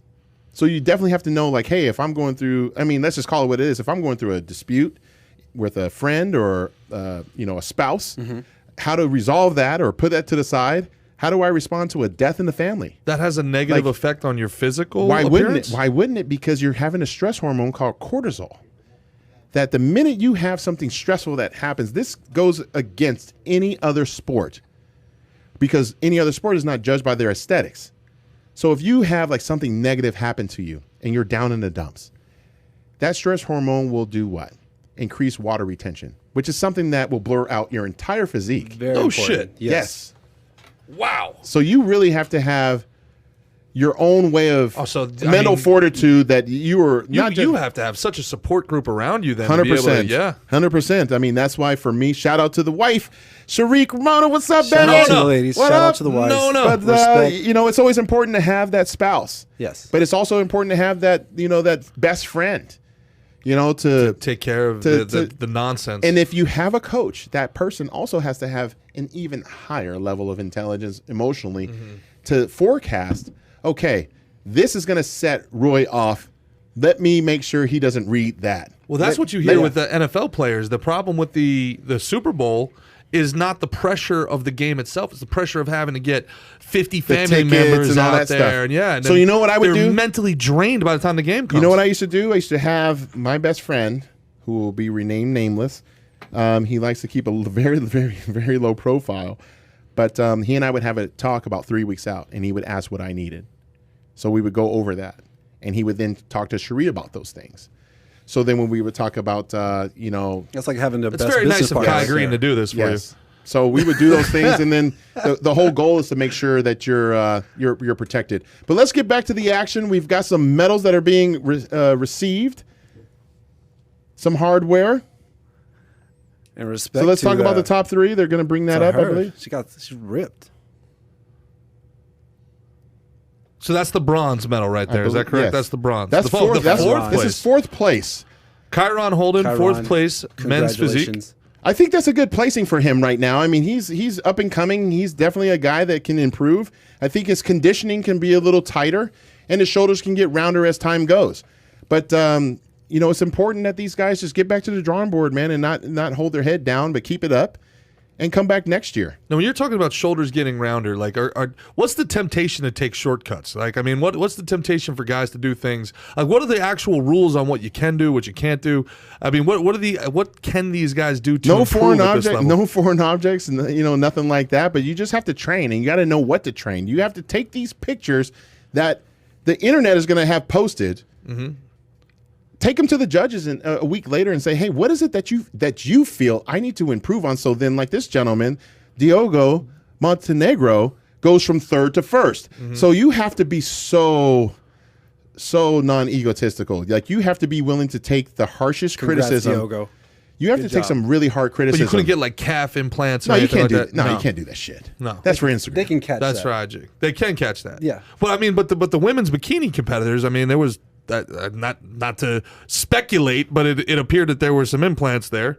Hell no, they can see everything. They can. I mean, dude, trust me. We're gonna go to a bodybuilding show. You're gonna be able to see it for your own eyes. Fair enough. This is the top two. Who you got? I got the reigning champion. I'd have to agree. On the right. I don't know. You got number two? I got number two. Guy you on the left. do? Yeah, he's big and he was flexing the whole time. I like number two. Let's listen in.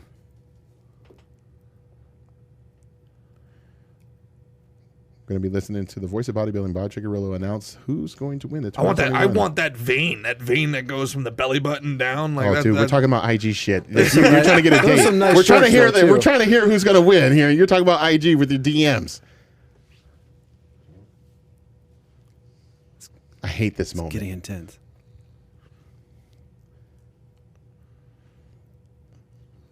Here it comes. Who you got? Who you got? Left or right? And still or and new? $5. It's 2, Roy. No. Reigning champ. And still? There we go. And still. Nonsense. Hey, man, I know this shit. Pretty good at this, Phil. Shout out to Brendan Hendrickson. First place, 2021. Hey, number 2, Men's brought it. physique. Brendan. And respect to the runner-up, man. Brought it. Keep Respect. that fight going. Now, was there ever a moment in any of your 7 where you thought it was up for grabs? Was there ever a moment in any of your 7 I where was you were most like, I don't know? nervous. I was most nervous. I ain't gonna lie. There was 2 times, and I can say this shit. Hold on, I want to give shout. Yeah, we got to give shout out to the runner-up. This is good. So now they're all up there with Vice President Tyler best friends. Mannion, grandson of the president Jim Mannion, with the champ Brendan Henderson. Now let's go down some But pizza and cheesecake. Aaron Banks, shout out to you, sir. Aaron Banks. A newbie. great physique. Haven't heard about him too much, but we're gonna hear a lot of him going into 2022. Trust me. And a name that sounds like it would be a smoke show chick. Now, going back to what you were talking about, Taking it to the the bank. 2 times that I was a little nervous, Out I'd of say, 7, only 2. Out of 5 s- you knew. I mean, I knew all of them, but if I was gonna be, when I talk about, you're like, oh shit, like please, like, Yeah. I want to get this one. It was the second one because you win the first one. The second one, I was actually being filmed for Generation Iron, a movie that I was like the humongous star for. Oh, yeah. Humongous star. I was like the #1 star in all of the world. That's what for- inspired me. Yeah, I mean, this guy Kai Green, what did he do? I don't know. But I caused a lot of shit for that. But at the end of the day, I mean, that was a film that was being done while I was actually prepping for the 2012 Mr. Olympia contest. Having a film crew around you for 5 days in your house, It had to be annoying. it was very annoying. So you're trying to, filter out things, but we flew to New York and also LA for a movie premiere, so we got to do that, which was awesome. Don't get me wrong, to see the finished product. But when you get up on that stage to defend, you're just like, how do I, Yeah. I've never been here before. I've always been chasing. Now I'm the one being hunted. So, and I knew Kai Green was going to look phenomenal. So he looked, in my opinion, maybe his top 3 physiques of all time was 2012. I thought instead of him being more muscular, he kind of downsized a little bit, focused more on the conditioning, because this is a very, very dense bodybuilder, probably one of the most dense bodybuilders we have ever seen. He came with an amazing package, and I knew that I was up for a fight. And I had a great game plan. But still, when you're standing up there and it's just you and the other person, I mean, you're just like, you want it so bad. And I knew if I could get that second one, I was going to go on a good run. That was that time. Going fast forward until the 2017 Olympia, we're now talking about legendary status. Arnold time. Because before I tied Dorian in 2016, 17, your heart, like even now I'm like, the amount of effort that I was going in with. And at that time, I had, developed not 2, but 3 hernias at that time, getting ready. So I had diastasis recti, all that stuff. Cherie was with me. How are you working out with 3 hernias, man? God, no BS, man. Like, I would whimper in my Man sleep. upstairs. Thank you. Literally would whimper in my sleep. You have to ask her about that story because I was crying in my sleep every night. And she was like, I don't know how you were able to hide that pain. And I said, for some reason, I just know how to hide it while I'm awake. And you're just programmed. You rewire yourself. And that one meant the world to me because I knew no matter what else happened after that show, I'm tired with Schwarzenegger. Yeah. So those 2, and then I was going against Ramy, who in my opinion was even better than he was tonight. In 17. To me, 17, it was one of his best You physiques. seem a little disappointed in Ramy tonight. I expect more from my friends. And that's a good thing. It's not that I don't think he's going to win. It's just that I expect more. Because when I was on that stage at the 2020 Olympia, when I got 3rd place, I wasn't happy, but I was happy.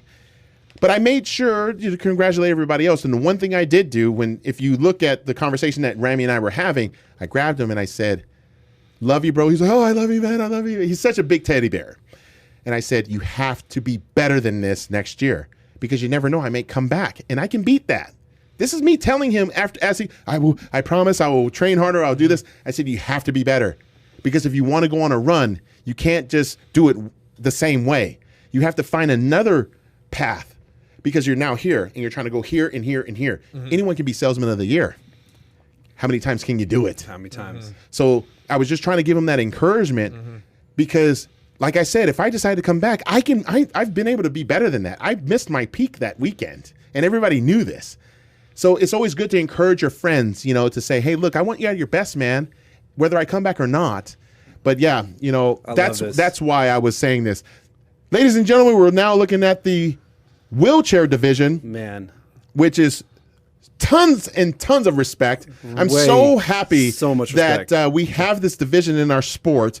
It took some time, but look here. at them now. It's here live. It's here happening. live at the Olympia, and we're looking at the GOAT, okay? Harold Kelly from Texas. This guy's got, Shout out to Texas. oh man, look at this muscle right here. I just want you to see the back. Shout out to Metallica, by the way, also. Yes. Great song choice. Look at that. Oh, There look you at him go. Look at that. Look at that. How they It's crazy. It's like he unfolds his Look at back. that. Look at this. look at that tree. You can see that tree there. Oh yeah, it's got presents It's underneath almost there. Christmas time with Harold, man. I mean, come on. But shout out to the IFBB. We're always being inclusive. We're having multiple categories, and one of them happens to be a wheelchair division, and it's just so exciting. It's so good to see this. It's just being able to. I mean, look encouraging at that. more people to get to. You can do it. You can do it. It can happen. You can have, like in Harold's case, you can have an accident happen, and still say, you know what, my bodybuilding career is not over. I can actually still be an athlete, and actually be able to be on a big world stage. Sick. Yeah, that's very, very, very inspiring. No excuses, right? No excuses. No excuses. Very inspiring. Look at Adam- that. Look at that Adam most saw special. no Look at excuses. that. He's owning the Look at that. stage. Look at the stage Look at that. presence. Dude has so much stage presence. How we doing in the chat, David? Anything coming up? I know that there's a lot of people watching. The phone, Got a question. my phone's going What off. we got, so- David? Well, you've been watching the Mr. Olympia event all weekend. What are your thoughts on how the event has been organized 2021? I would actually say I like it better this year than I did last year. I mean, and that's in all fairness. They did a much better job as far as the stage is concerned. Last night was a little weird because there was a lot of strobe lights that were going on. I felt like it was like an EDM concert. Yeah. No, it's And- all right. Well, at least one of the most but they popular didn't do performances it. of all time. But they didn't do it as much tonight. But I thought the organizers, they did a much better job. I like this. I like the lighting. I think the pictures are going to come out great. And I'm happy. I'm happy for tonight. I think that they're doing a really good job. It's flowing very easy. Sometimes there's been like some lag and some breaks that have been going, but this show has been going on, and we've been doing this for what, an hour and 2 hours and 30 minutes. And a total, absolute knockout smoke show just came on stage, so we were getting a little quiet here and just appreciating. Focusing on her balance. Focus. What's really impressive is to see, like, that these women have trained. Mm-hmm. These are not women that are like, oh, I'm just a pretty girl. I got my hair done and I got my makeup done, and maybe I have like implants, my boobs. Mm-hmm. These women actually have like real glutes, not this stuff that we see online. Yeah, this is not a Brazilian butt lift. This comes from real training. You're this looking at comes hard from, work. This comes from real hard work, but actually understanding how to train just for their physique. She's in high heels too. This is very difficult. Degree of difficulty for the women is pretty high. Absolutely.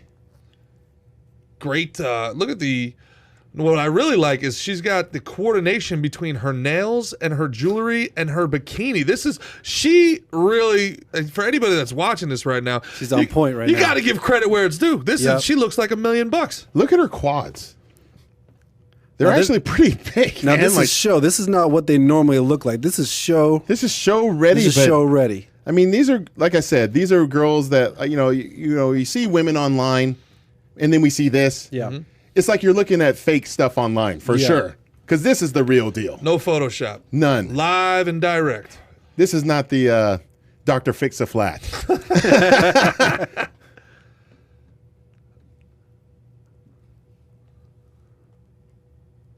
Phil, I got a lot of people in the comments asking you to come back. You guys want to come back? We want to come back. Don't call it a comeback. What I've been year? here for years. Go in the chat box and tell me what year do you want me to come back? Hit that thumbs up if you want to Yeah. see Phil come back. I love you guys. I really do. But I also enjoy this portion of my career where I can actually do something much different. Yeah. And which is show you guys, the fans, a lot that I was withholding from you my entire career. You never see me talk this much, and you never see me having so much fun. So I'm really excited to be doing this, courtesy of Valuetainment. Partnering up with them was really fun. You know, we're able to do these things, and we're going to do a lot more. But I feel like it's my calling to make sure that you know what is on my mind as a 7-time champ. And you are an unbelievable ambassador for the sport. We just as saw well. a former champion right there. Okay, good. All right. All right.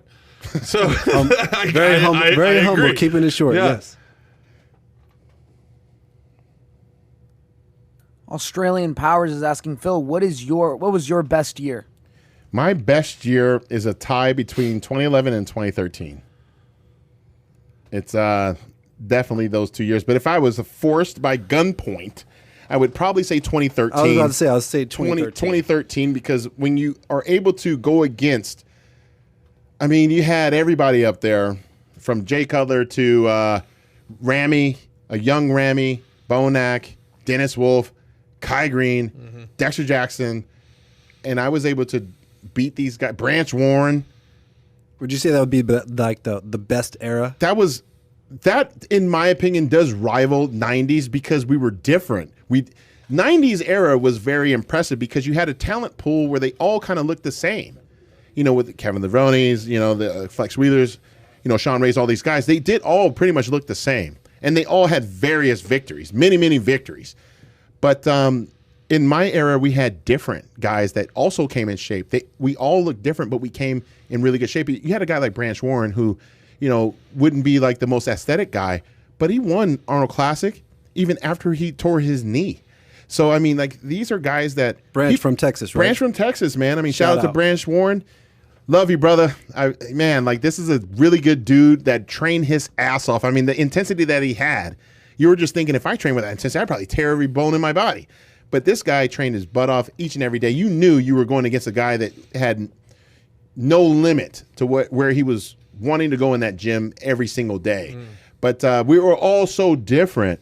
But like I said, we all brought it, and we all were highly competitive. Yeah. And that's as a fan, that's all you want. You know, what you're here for is pinnacle human performance. This is the absolute peak of what the human body can do aesthetically. Yes. Now, You know- I believe what we have coming out right here is, yes, we do. We have the classic physique competitors. We got some multi-champions up here right now. We have Breon Ashley. We also have Chris Bumstead, who is the reigning and defending champion. Now, how is this different than Olympia from So the this open goes class? Yeah, some of these guys can look different. like they could compete in the O. Current, I agree. This is height and weight. Okay. So they go by height and weight. I don't have all the height. So, like, for instance, So, like for me, me, how tall are you? Like I'm your height. I'm Yeah. 5'9". So I I had to be believe at, you I had to would be be- at 185 pounds when I did it. classic. Yeah. Yeah. There's so no it's way. height and weight And I was- restricted. Yeah. There's no way for me to do classic because I would have to be under 200 pounds. Wow. That was tough to get to. I'm sure. I Because was, your I was height at 230 pounds with putting on weight and then trying to get down to 185. and actually make it look proportionate. Yes. And not burn off that new muscle you just acquired. Yeah. Right? That's the hard part. That was the hardest part. So this is your top 4. We're going to probably get some good call-outs here because we got some multi-champions. The only person that hasn't won a major show when I'm talking about as far as the Olympia or the Arnold Classic is the gentleman on the far left. Right now they're doing quarter turns. Big shout out to the guy second from left sporting the mullet Chris. on the Olympia. Chris So That's Bumstead, the man. reigning Yeah, that's a champion. reigning There champ, you bro. go. Like He's from Canada. Canada. he looks like he's from Canada. He has everything but a denim jacket on right now. He's got Is he sporting the stash? He has a He stash has- on, He's right? got the Stash. stash. He's got Oh the yeah. stash. And Yeah. and let me tell you, he means business. He has told the world that he is the Standard. That's his nickname. He called himself the Standard. I'm the Standard, buddy. Let's see if the Standard wins tonight.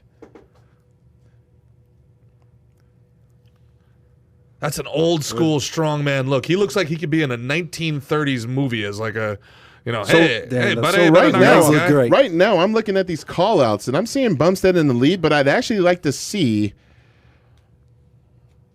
Oh, man, I'd like to see them switch it up a little bit from left to right. I'd like to see Terrence, who just won the Arnold Classic. I'd like to see him switch with Breon and then them switch again.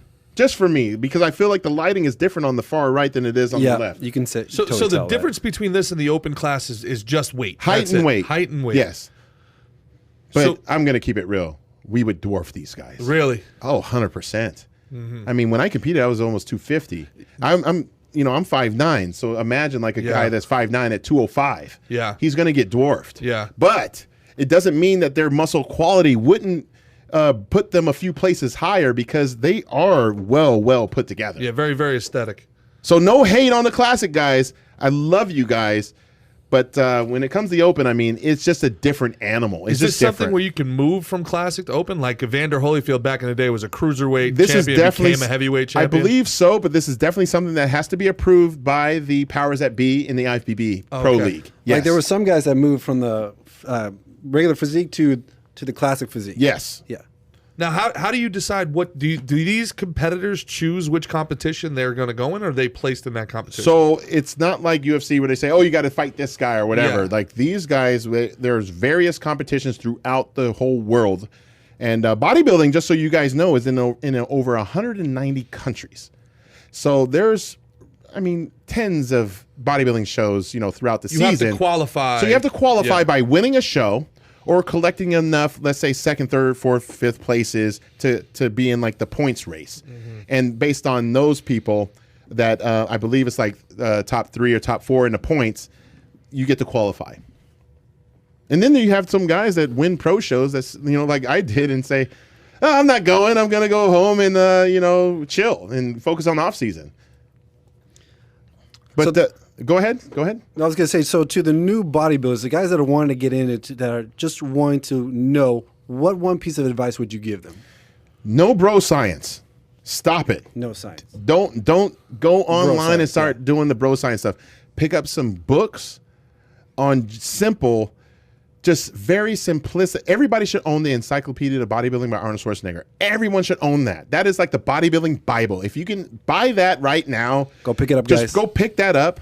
And then you'll have a much better understanding of where you lie, where you're ectomorph, mesomorph, endomorph, all that. And then you know how to train for that body type. Second, start buying some very old Flex magazine, muscle and fitness magazines. Because back then, and I say back then, when I turned pro in 05, there was so much information in these magazines. You look at a magazine now, it's like this thin. It's like this thin. Back in the day, it was like 300 pages, 200 pages, fold out posters. It's very nostalgic because a lot of the journalism was back then, and it's been lost ever since, because now you have guys that are, everybody's an expert. You get a guy that, Roy, you could have won your show in Texas, maybe won the Texas State, and then become this guru that's going to train every Tom, Dick, and Harry and charge them a bunch of money. It doesn't mean that you're not a good trainer. However, you're able to, have like some social proof as if you were like, like a Honey Rambod or fake Chris clout. Aceta, fake, exactly. So that's where, in social media era, which we're currently in, that's where we're at. So it's kind of unfortunate. So I do say to those young guys, the internet can be a great weapon, but it also can be at your demise. Make sure that you have multiple areas of expertise by researching your ass off every single day. Get some books, get some old Flex magazines and muscular development magazines. You can definitely get them online somewhere. You could probably find some guys that have, like for me, I remember talking to my buddy Josh Crandall. Shout out to Josh Crandall. He is the gentleman that got me in the bodybuilding, my very first show, my very first NPC show. Respect He to tricked him. me into doing a show, and I asked him for some Flex magazines, and his dad had a ton, so he just gave them to me. Without him, we wouldn't have you. This is true. That's true. shout out to my college coaches at the University of Denver for not playing my ass and not going to NBA too. Shout out to them. My Division I career was shattered. Oh, jeez. My dreams of playing basketball were shattered, and then luckily enough, I met a couple guys that were in the competitions locally, and my buddy Josh was like, "You should do bodybuilding." I was like, "Hell no, I'm not walking around in those little shorts. I'm wearing Jordan gear, man. Screw all this shit." And then next thing you know, he got me at a bodybuilding show. Gunter Schlierkamp was actually he was a top 5 guy, back in the day. He was competing, not competing. He was getting ready to compete. Is that the guy from Beer Fest? Beer Fest. And Gunter. he was guest posing, and then another guy was guest posing at another show named Claude Gruel. Claude Gruel was the Masters Olympia champion, and I just so happened to take a picture next to him. And Josh was like, "Flex your biceps." So I take a picture. Claude was looking at me like, "I ain't taking a picture next to this kid." I'm wearing a cutoff shirt, like a Jordan cutoff. And all the fans walking by was like, "Man, that guy's arms are as big as Claude's." Claude comes up, he says, "You compete?" My buddy's like, "Nah, man, he plays basketball, bro." He says, "You should compete." So then Josh told me, "Look, man, like, this guy gets paid to train." Oh, the Shawn Michaels pose right there. There it is. That was the Sexy Boy by Breon Ansley. Okay, we're going to be quiet right now for the next 90 seconds because Breon Ansley, look at this. This is Nessun Dorma playing right now. He's Props to you because I don't know with this song, but Pavarotti, Nessun Dorma. Yeah. beautiful. Yeah. Find some culture, you troglodyte.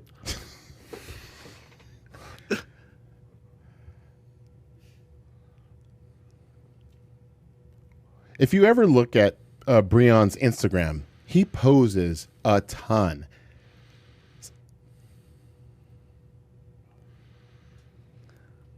Legs look great. He's not missing any body parts at all. Biceps look even. Shoulders look good. This is very graceful. This is almost like figure skating without ice.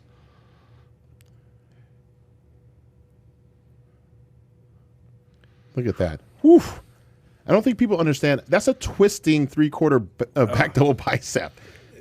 And How he look doesn't at, cramp I up, want you to look at I the don't detail know right here. how. Look at the detail in the back. Look at that. Look at that. Exactly. Yeah. Sean's right. He needs to hold that pose a little longer because it is phenomenal.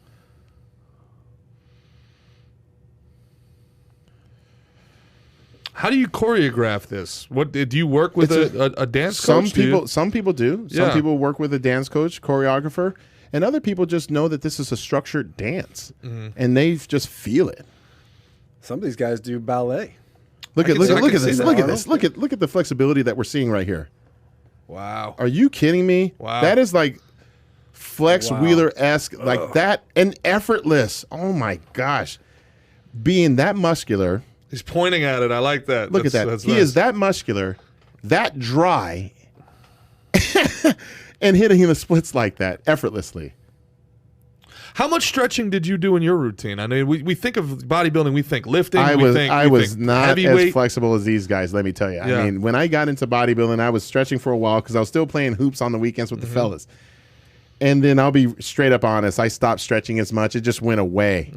And I suffered from it as far as being a more functional athlete. But hey, seven sandals ain't that. Now, Arash Rabar had a good split. Arash. Yes. Yes. This is Urs Kalininski from Germany. I love it when they come out like very slow.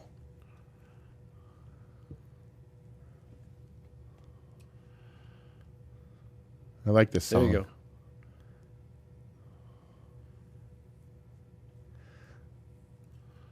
So now these guys, they do have this where they suck in the abdominals very the much. vacuum. So, They the can hit- vacuum. Look at that. How tough is that? I can never do it. That's tough. I mean, hell, I was battling a couple hernias and stuff. There was very, very tough. Maybe early in my career, but it's definitely something that you have to work at quite a bit. But I actually believe that it's more genetic than anything, because you don't see everybody do that it. move. Yeah, I don't see everybody do that. Yeah. But There's a lot of different body parts and stuff that are, we all don't look the same for that reason. I like how the music's building up right Yes. There's definite choreography here, Yes. for sure. Oh, for sure. now. That's power. Look at that. It's very well even right there.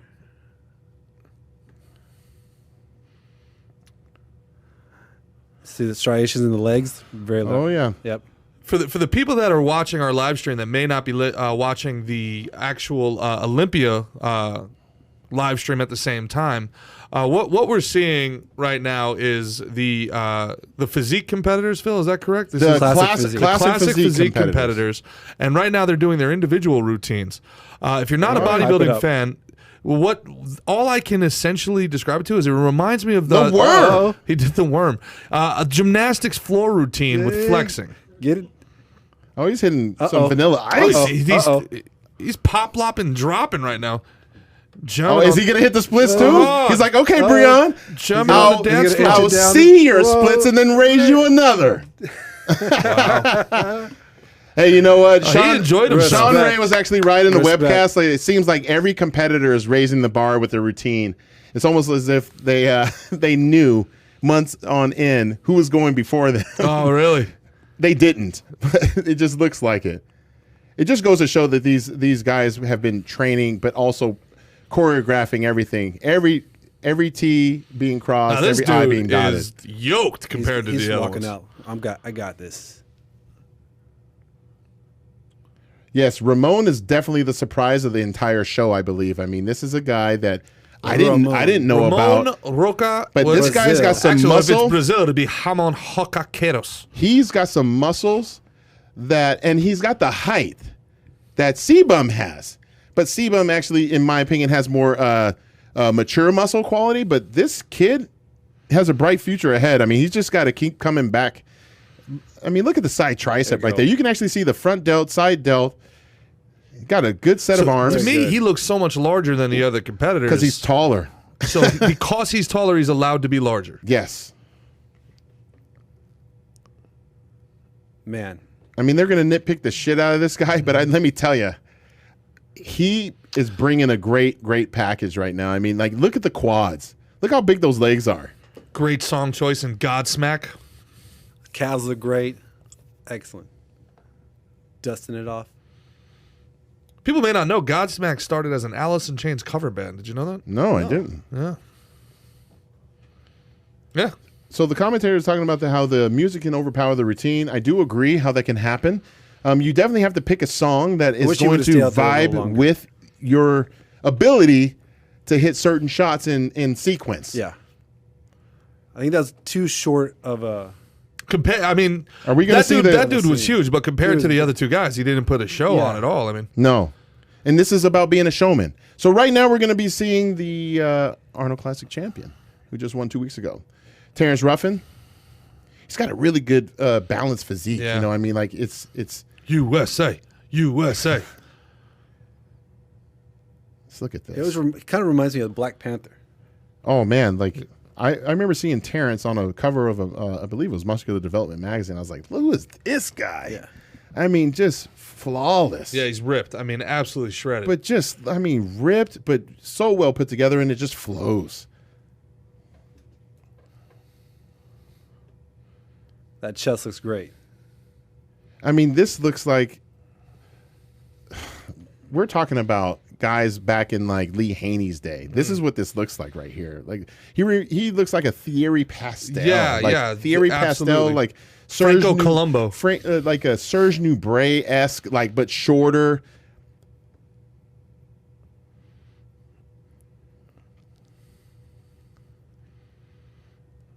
And he's hitting some real, like, I mean, classic shots.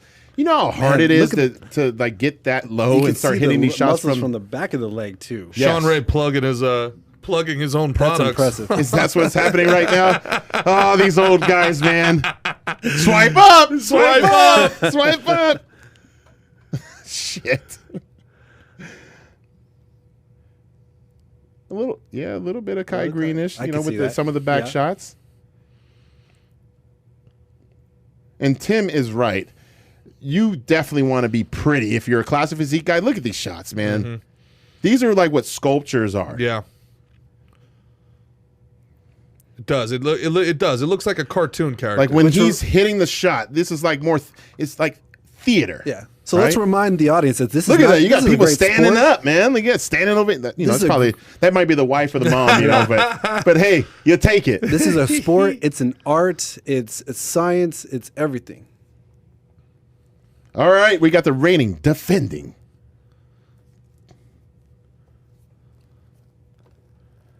All right, let's go, Chris. This guy Let's go, C-Button. Let's go. He's Let's see gonna what you got. send it. Who is it? Tim and Ticer? Represent Canada. Come on. Send it. Hey, he actually moved to Florida. Did he? Yeah, so who Love knows? it. Maybe we bring him on for the podcast. Hey. Maybe we bring him in. If Let's he make a note of wins, that. do we bring him on? He's just too Make a good note of looking. that. I don't want him to sit next to me. Do we bring him on if he wins? Of course. Okay. Has to come on. Local guy. Come on. Oh Uh-oh. Let's. All right, now we gotta be quiet. 6'6", out of North Carolina. Damn, that shot right there, it's done. That's it. It's done. It's done. It's done. That's what you want. First round knockout. Dude, that's why what they you get want. That's why that. they call him the standard. He's the You standard. want to come out and have your first pose, just slap him right in the freaking face. Oh my That gosh. mullet's beautiful. He's gonna hit every pose these guys just hit. The stash is glorious. He's doing it to the reference we were making Look at before. those- He gave a little smirk there. He gave you a little smirk. For anybody that saw The Last got Dance. thinking man pose, and you're able to see all of the definition. Oh, he switched it up. Turns off right now and goes to. Got the. Ooh, yeah, he did have the Christmas tree going. I think he was the only one that really had it in that shot. Look at that back My double cookie bicep. deal. Brought back gets- Christmas early.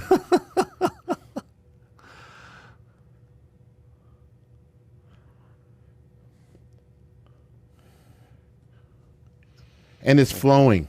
Like his transitions, look at the transitions. I want you guys to pay attention to the transition of each pose. You could tell, like, when they choreographed it correctly, there's no stoppage, right? Yeah, there's no, like, hard no pivot left, pivot right. It's nice, smooth. Let me one ask you, Phil. motion. He's the first competitor I've seen with noticeable tattoos. Is that something? He's that, the two-time champ, bro. So the tattoos have no bearing whatsoever. I mean, do we really notice it, or we see the muscles right here? see the muscles for sure. That's right. So it'd be different if he had like a full sleeve everywhere, but he only has it, I believe, on one arm. So, you know, in this forearm, it's not bad. It's not distasteful. I mean, look at that.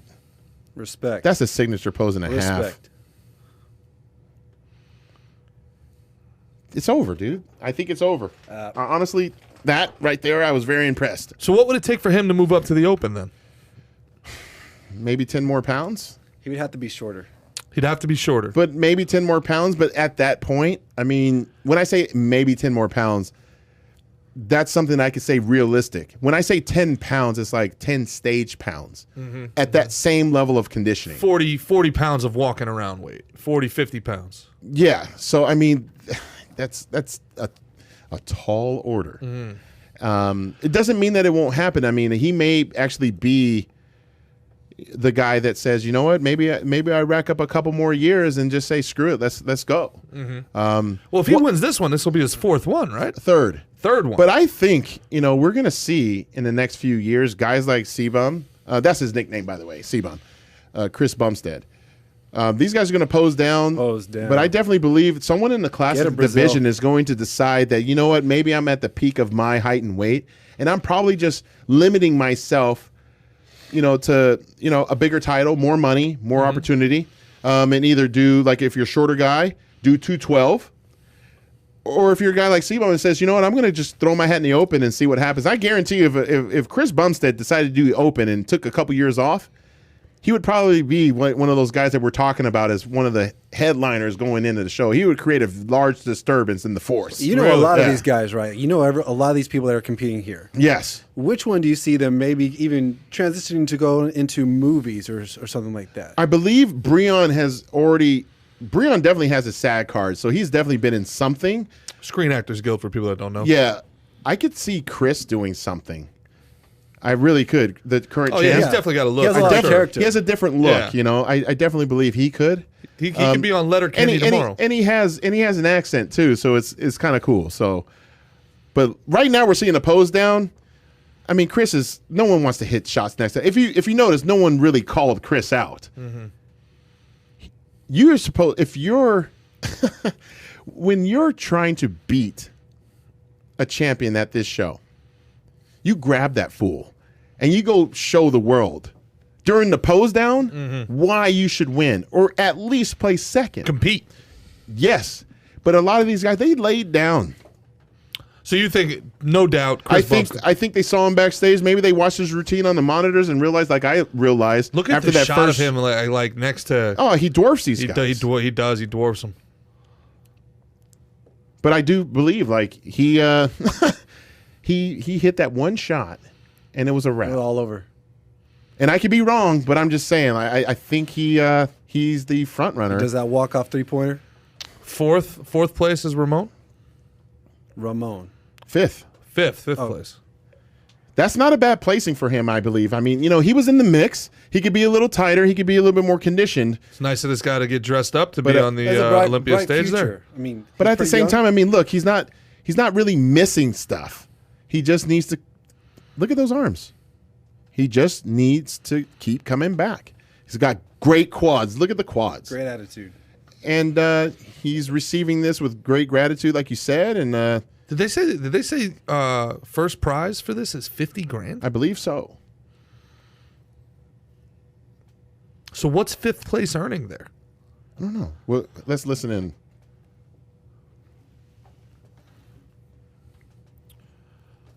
For the fans watching at home, we're down to the final four here of the men's. What is it? It is the classic physique competition.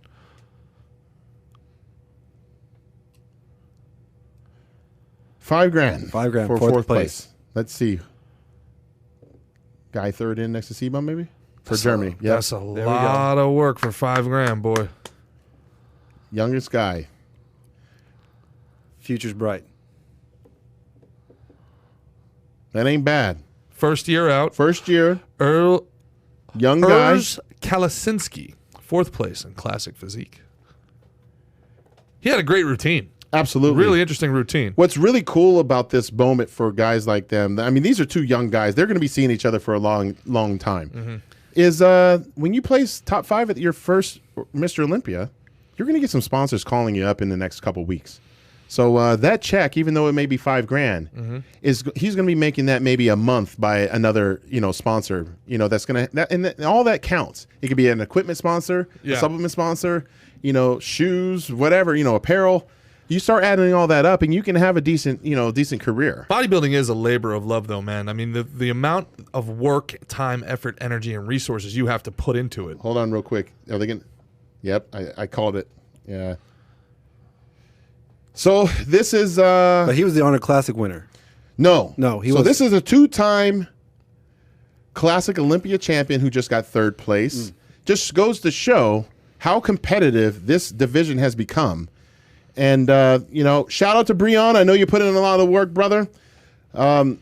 Great floor routine. Great routine.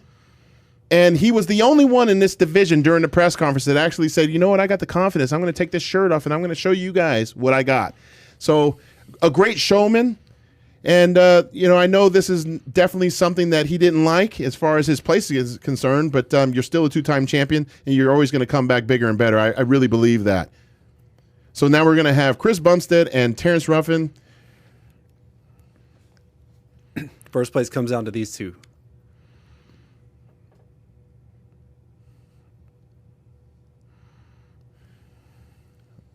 Yeah, Terrence is coming off of a major victory at the Arnold Classic. I hate to say apples and oranges, but we're really looking at that right now.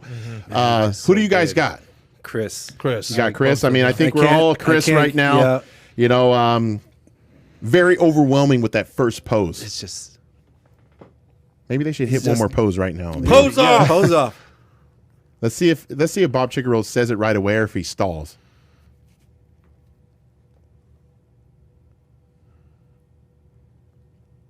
You know what's going through their heads right now? I want a burger. Probably. Cheesecake with that. Get this shit over with.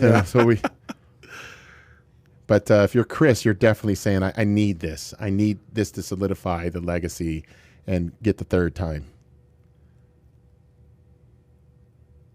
There you There go. it is. There you go. There you There go, it is. Chris. Dude's there you pissed go, off. Chris. He's Was he a little like, salty? this is Was he a little? He's like, salty. he's like, oh shit. Salty. Can't win them all, man. Yeah. Can't win them all. Can't But- win any of them, apparently. Well, you know what? Shout out to Chris Bumstead, 3-time classic physique champion. It's time to move up, Chris. I don't You're think so. I don't much think so. bigger than the other guys. Go for the big prize. Just keep beating their ass. Why not? You got 3. It's time for the Open, Chris. Who has Take that 6 salad and you take that flow and you bring it to the Open. So is that the most 3 right now? I believe so. So he's in uncharted territory. I say you keep taking it as long as you can take it. Because the then- classic physique it came out maybe 5 years ago? Yeah, I believe so. So, in my opinion, I mean, he has an opportunity to extend his run. And let's just say he gets 4 or 5. Maybe at that point in time, he says, you know what, I'm at the peak of my career, and then I'll move up because it is height and weight. And he would be in more of a refinement stage. I believe he's probably already there. But I'd say set the bar. Set the bar. set Go the for bar. more. Go for more. Because you never know what's going to happen in the Swim open. in the deep sea, Chris. Swim in the deep sea. You want to throw him in there with the You're- sharks? Let's go. Not with the sharks, but with the big Real bulls. quick, real quick, shout out to Terrence Ruffin. You did great, and you had an amazing 2 weeks, winning the Arnold Classic and placing second at the Olympia. There's nothing to hang your head about, and I'm sure, again, the future is bright. That's a nice saying that we have here at Valuetainment, but it really is. Let's really listen is. to Bob Chick, the voice of bodybuilding, with the reigning 3-time champ.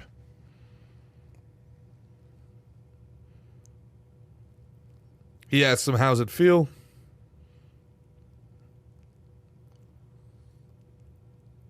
It doesn't feel any special than the first one. It's been an amazing journey, Chris says.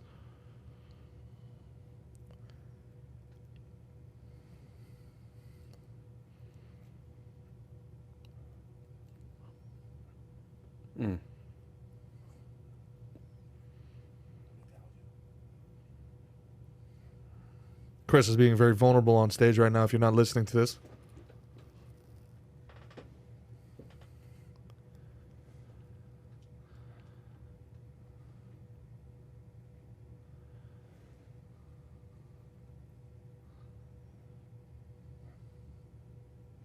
There you go, Chris. Yes. Thank yourself for having that mental fortitude, man.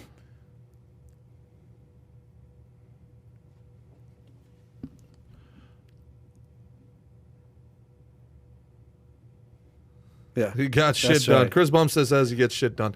So for the folks that are listening to our broadcast here and are not simulcasting what's going on, very, very, very passionate and vulnerable speech from Chris Bumstead, where he talks about how he was crying and the pressure was getting to him, but he stayed the course, he pushed through, and now he is expressing gratitude for having the willpower to see this through to the end.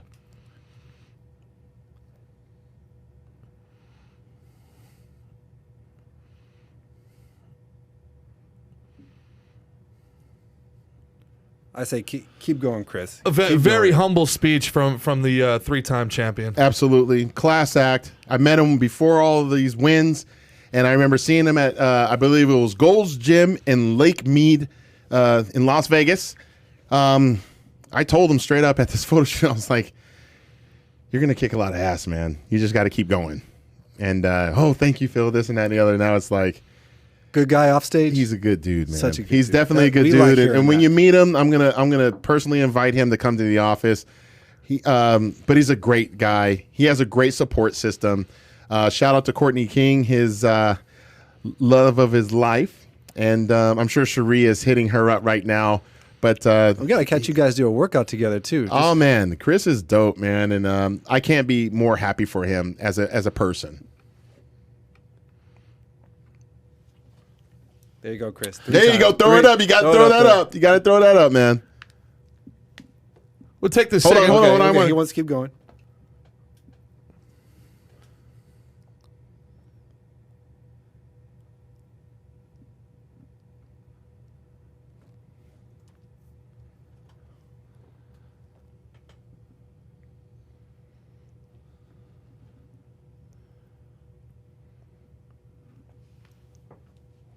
There you go.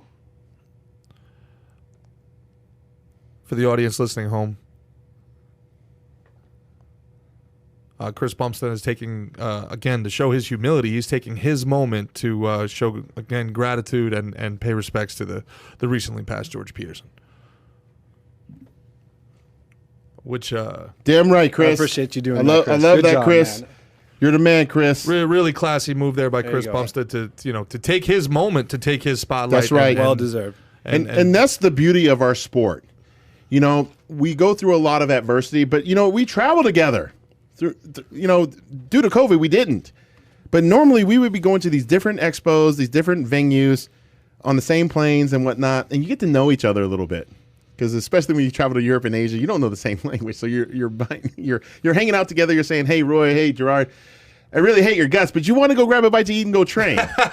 And you just do it, and next thing you know, you start asking each other questions, start learning a lot about each other, and you realize you are brothers in iron.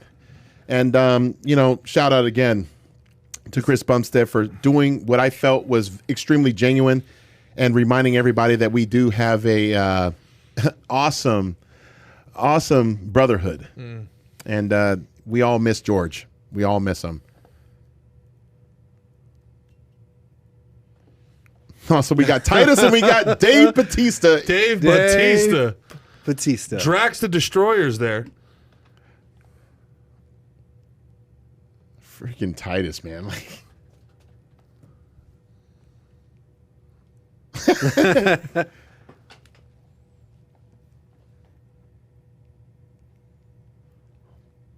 Dave Bautista's 50 years old. He looks phenomenal. You believe he's He's 50 over years old? 50. He's over 50 years over old. 50, You bro. kidding me? Those are goals, I gentlemen. think he's Those are goals. 51 maybe. I think he's 51 years old. Looking You great. kidding me? Decided to actually do do. Oh, yeah. Decided do to it. actually Totally do what do it. he actually Yeah, decided to do MMA, but said, you know what? I'm going to actually fight in an Yeah. actual fight. Yeah. And he won. Yeah. But I believe it's a Brazilian Jiu-Jitsu Yeah. black belt.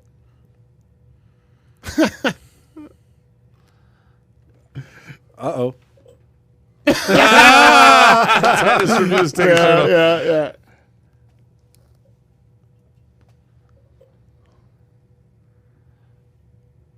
Great leather biker jacket there from Titus. Biceps are coming right through it. Dave Bautista looks like a 320-pound hipster.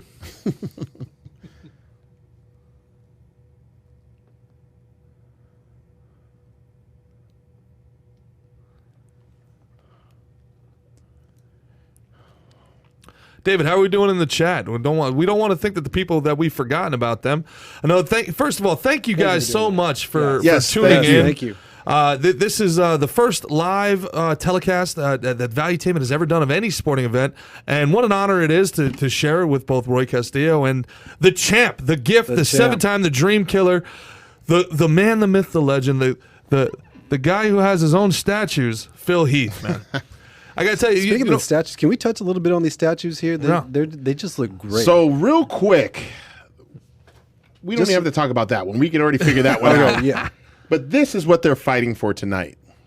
This is the Eugene Sandow Olympia trophy. Now, it wasn't always this size. It was a little bit smaller than this, but I believe it was 2015 when they decided to supersize it and not just do that, but to have the names The names. Look at that. right here. So we have Larry Scott, the first Mr. Olympia, with Sergio. We have Franco and Arnold. We have Zane, Dickerson, Samir Banu, Lee Haney, Dorian Yates. And right over here, we have Ronnie Coleman, Jay Cutler, Dexter Jackson, and yours truly.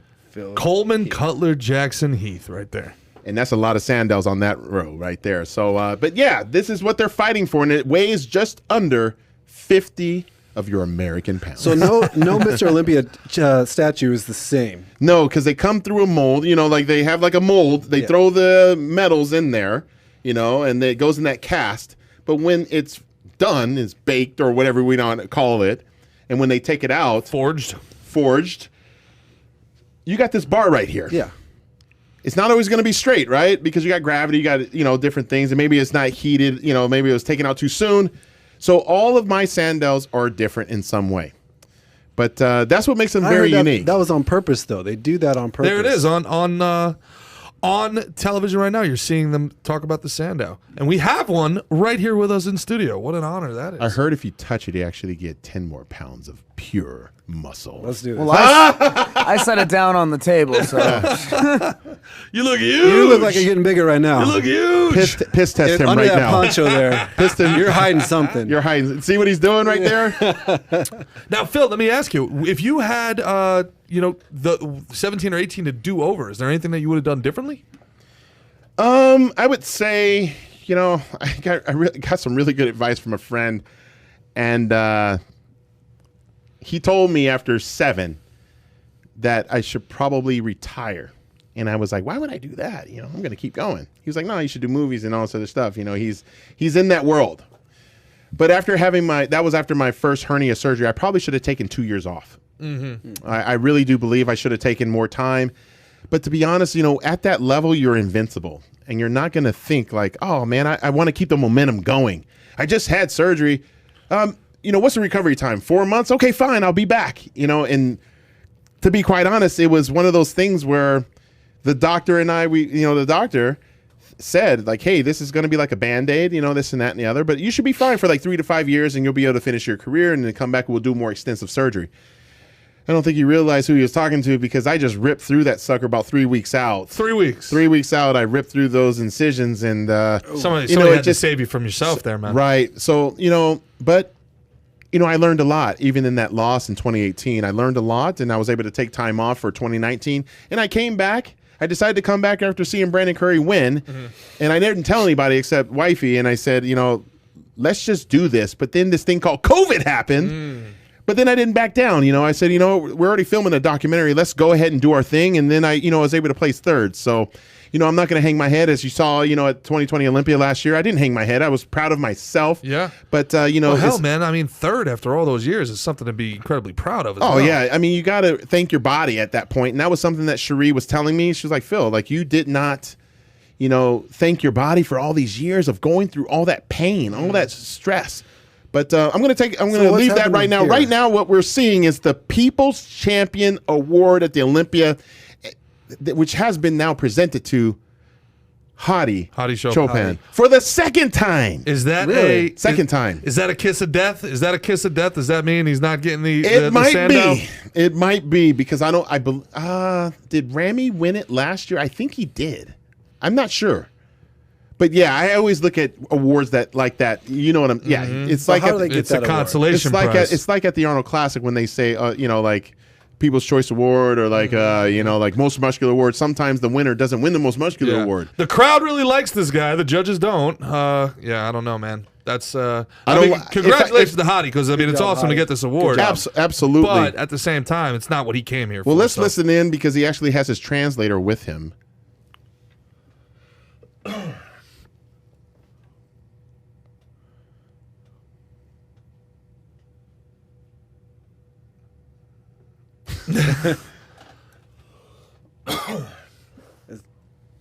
Phil, did you know that Generation Iron? Well, how does it feel that people from around the world like you, Hadi?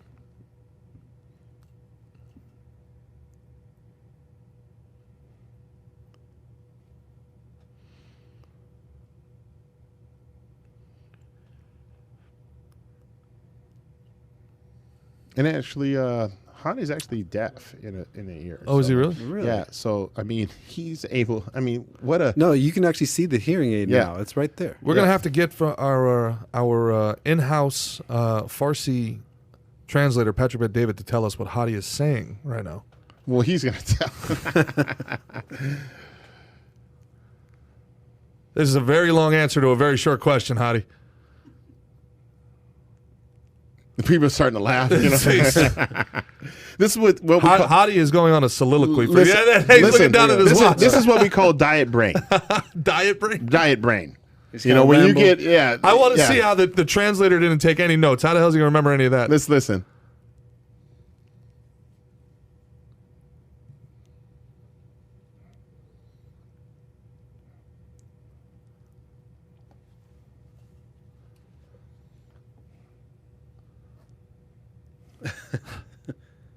All right, so for people that aren't listening to the simulcast, Hadi's translator right now is expressing what Hadi had said, which is expressing his thanks to all the fans worldwide. He thinks bodybuilding has become as popular as soccer. Do you believe that? It's in a lot of countries. And when you talk about amateur divisions, I mean, you got hundreds of thousands, you got millions of competitors worldwide. I don't know about I don't popularity. think they brand the athlete well enough. No, that's no. not. You can. I mean, there's no one making $400+ million in a sport. You can name 10 soccer players. Right. You can name 10 hockey players. You can have people who aren't sports fans but understand the cultural impact of those athletes. I don't think bodybuilding in general today does a good enough job of branding its athletes. I'll let you say that.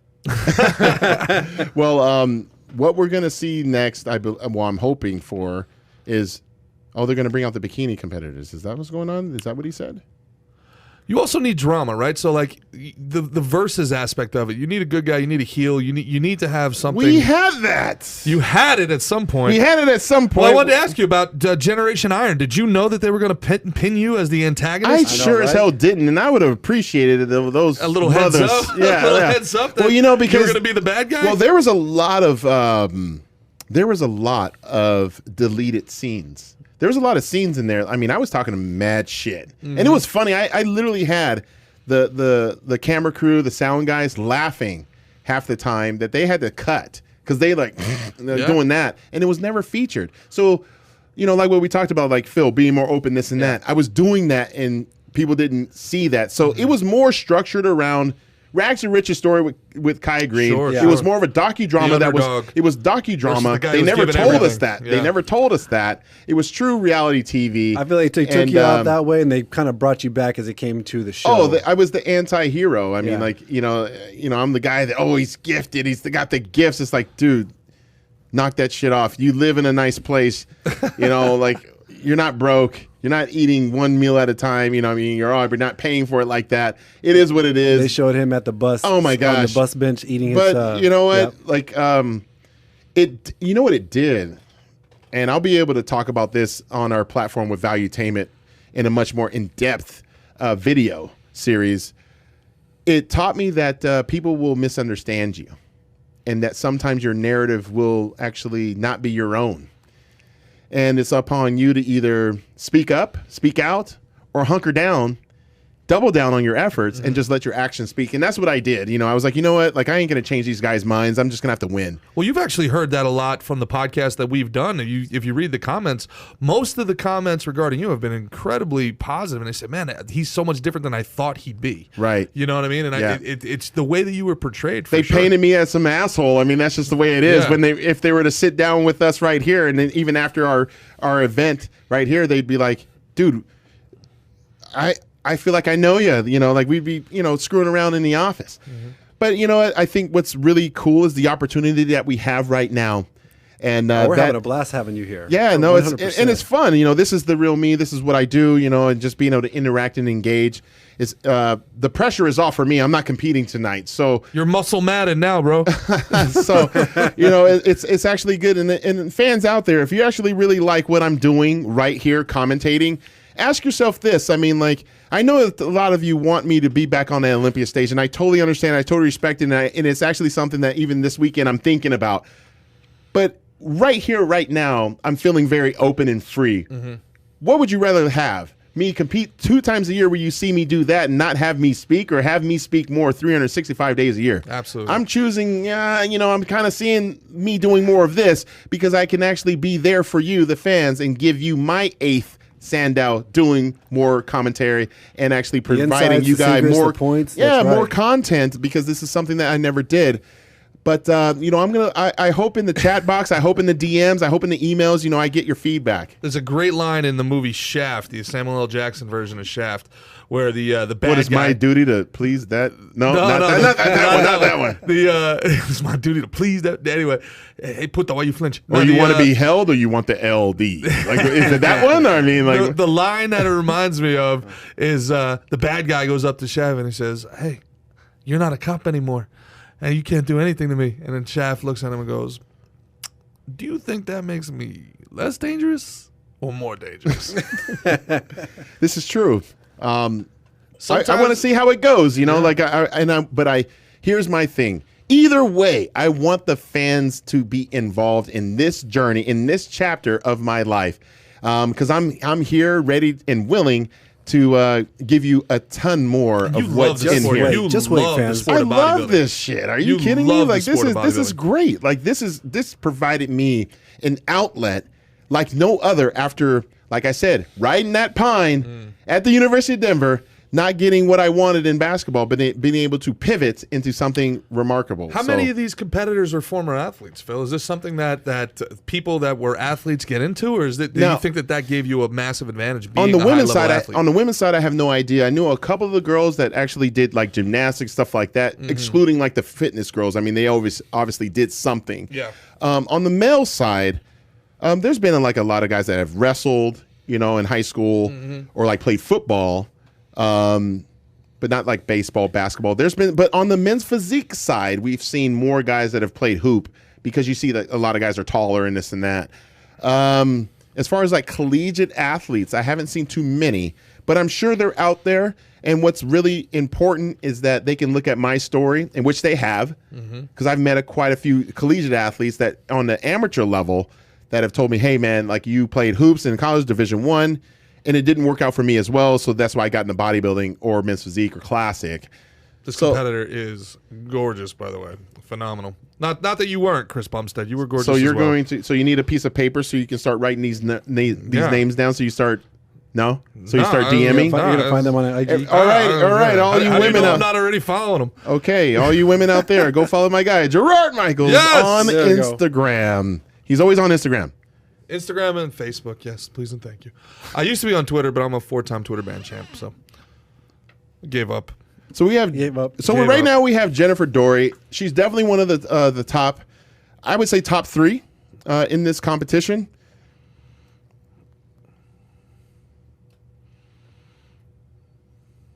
And this is bikini, correct? Yeah, this is bikini. She just won at the Arnold Classic, so I mean she's riding that momentum going into the night, and she's definitely on. And let's just see how it unfolds.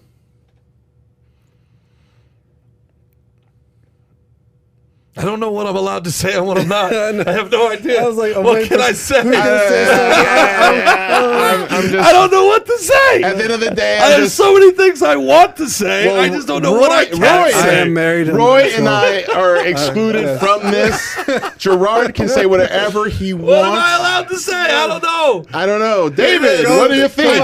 Every feminist in the world is going to, whatever I say, they're like, you're objectifying this one. I think Eric's out of this one too. Yeah. Eric's out of this. Phil and myself and Roy are out of this as well. We're just gonna say she has nice teeth, beautiful, great hair, nails on fleek. But honestly, great stage presence. I mean, you know, the thing that I'm noticing the most is like how they walk, because look, at the end of the day, that's huge. Yeah, they walk. They're doing the quarter turns and all of that, but you got to know like when they walk out. Well. I believe, as our good friend Adam Soss would say, these girls have phenomenal banter. This stage is full of banter. And that's Daraja Hill, USA, right there. Could be Daraja Hill. And just remember, these women bring a lot of detail to this, into what they wear, how they do their hair. A lot of money goes into this.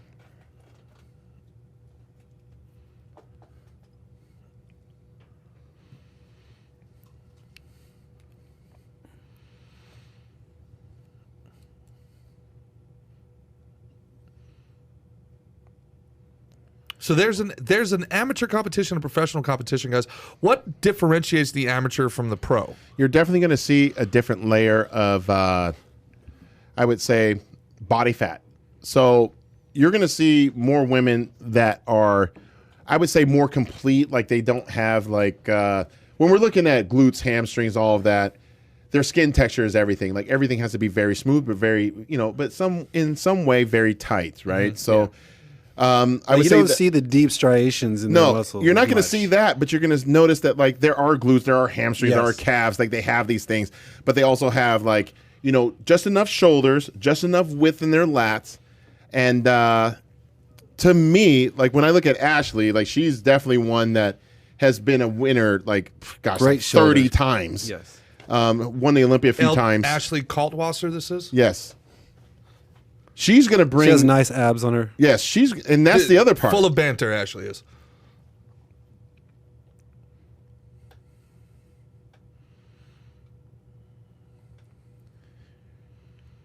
Yeah. Yes.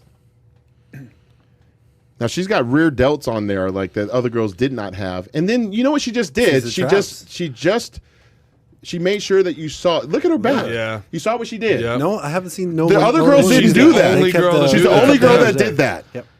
And she let you see it just real Yeah. quick. Like, hey, I got a back on She's got me. swag, too. She's going Right. side to side. Oh, she's definitely a showman. Respect. Like, she's a gymnast. Now, okay, here's And the that's real what I tea. was about to say. I'm gonna get Phil Heath in trouble here. Here's the real tea. You've got all of these highly competitive, insanely attractive people backstage together at the same time.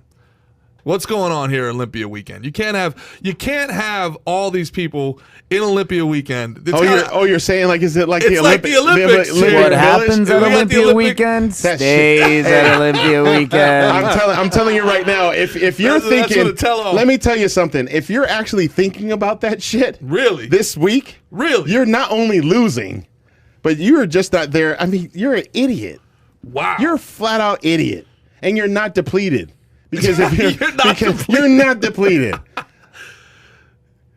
My poor girl, like she sees me that week, she knows I'm depleted. Even if we were like, "Oh, let's try it," No. it's like, cramping. like I'm cramping. yeah. These carbs have to go for flexing this weekend like this.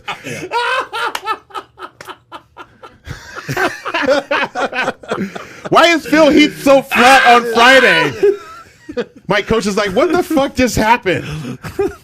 Well, He looks hey. at Sharice, she's like, I don't know. Oh, But dude, you got to pull the old Lawrence Taylor. You know the old wives, the old wives' tale apparently was LT would send a couple girls over to the Other to guy's the room? other guy's room That's the smart. night before the game. Smart. He'd find out who the left tackle and the like I fullback. said, if you're a male, if you're a pro on the male side, maybe a physique dude has done this.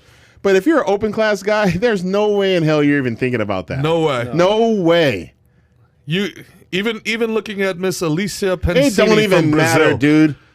Look, I don't have to say it, but I'm going to say it. I mean, look, man, like Obrigado, we Elisa. done depleted our damn balls out there, all right? Like, so it's like, Roy, were you thinking about with the wifey and stuff like that the day before the show? That's No. a little too, That's a little- intimate. I get it, but Yes. like, you're not thinking about this. No, I'm not. I'm just focusing on The next can meal, I do this? Can I win? yeah.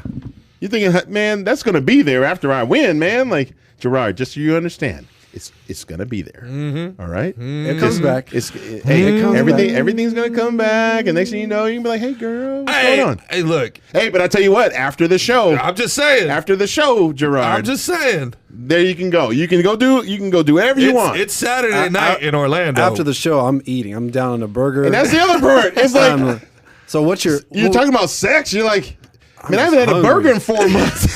There's a guy I wrestled. There's a guy that wrestled in high school. Great wrestler. And but he was like 112 for 4 years. Oh my gosh. 4 years. They stunted his growth the whole thing. So he's going to win his 4th straight Literally state a title. midget. Literally, they stunted his growth. They should have never done it. Like I there's no way for me to prove that. But you can't keep a kid at his most. His most formative Straight years up adolescent, at 112 like that. pounds. But regardless, Getting he's it going for free his at fourth R-rated straight- movies. He's going for his 4th straight state title, and he's in there. And you talk about like being depleted out. This dude used to walk around all day, sucking on Starbucks and spitting it out Yeah, into this is like crazy. to make weight. This is nuts. So he's the same weight at 18 he was at 14. So he's doing lat pulls. Okay. And he has his feet like underneath the weights to get like super deep on these lat pulls, and the cord snaps. Oh, shit. And the weight Oh. falls on his foot. Oh, and no. breaks his foot. It exploded. For Destroys his foot. And he asks, no bullshit. He asked the hospital, the ambulance that came, to stop at Burger King on the way to the hospital. Well, he's probably thinking, he shit, knew man. Like, he knew his foot exploded, and he was Yeah. like, I'm not competing. And he's like, well, this is over on the way to the hospital. That's, Oh, yeah. that's Stop at all the he was king, thinking baby. about. He wasn't even mad. You know what? This goes to show that when you're that big of a competitor, it's like your DNA changes. And you're like, and this is no disrespect to any special forces, Navy SEAL, whatever, but like you do have a small piece of that mentality of like, I don't even feel this. I know what's happening, but Yeah. no, I just want this. Yay, food. Yeah, the adrenaline The is adrenaline, kicking in, yeah. like, and you're feeling that. You're like, let me go get this. All right, so they got the Oh, top here we 5 go. lined up for bikini. I'll be honest, Man. I don't know exactly who's gonna win, but I can tell you what, the ones in the middle, you have Laura Lee, you have Jennifer, you have Ashley. Those are probably my top 3. I'm rooting for Ashley just because she has won so many times. I am a big fan of the girl from Brazil, the Number last one as 19. well. Yeah, no, 19 I think was the best. I think 19 is going to win. I like 19. It's like her abs are tighter than everybody else, like her waist. She you just know? got you know what? She just owned the I stage like a that little bit better. Yeah, she was. Do that little back in there. Now, how many competitors did they start with here to get down to this final That 5 number- that we see? Gosh, when it comes to bikini, there's usually over 20. So there's over 20 There's now. usually over 20. Girl from Brazil I've gets seen 5th, I've seen at the Olympias like 25, even more. You know, so and they were whittled down to this 5 yesterday. yes. Got it. Elisa Piscini, Elisa Piscini, 5th place from Brazil.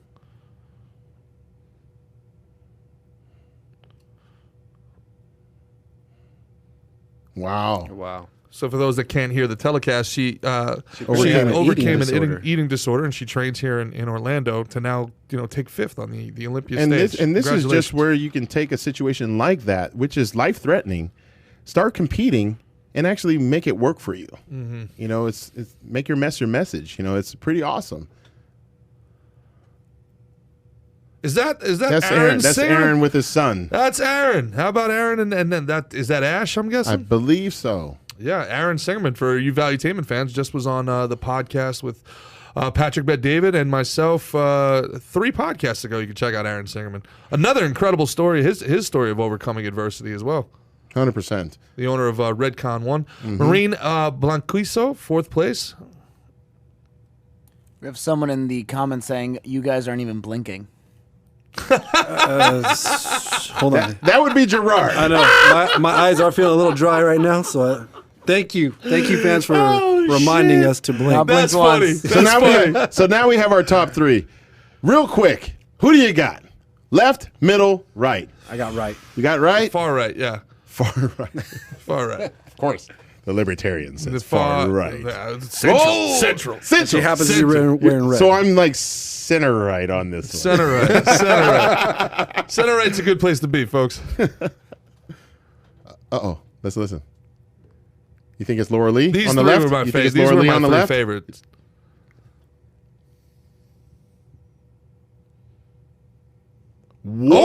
Whoa! Did Our not see first that. big upset of the night. Ashley, who I think was robbed. I think we all thought that she was going to come away. Ends up getting 3rd It's place. almost one of those Ashley Kaltwasser. it's almost one of those situations where it's not that the judges are tired of seeing her, but they're tired of seeing you. Really. It almost looks like that because I mean we all 3 of us thought, the same thing.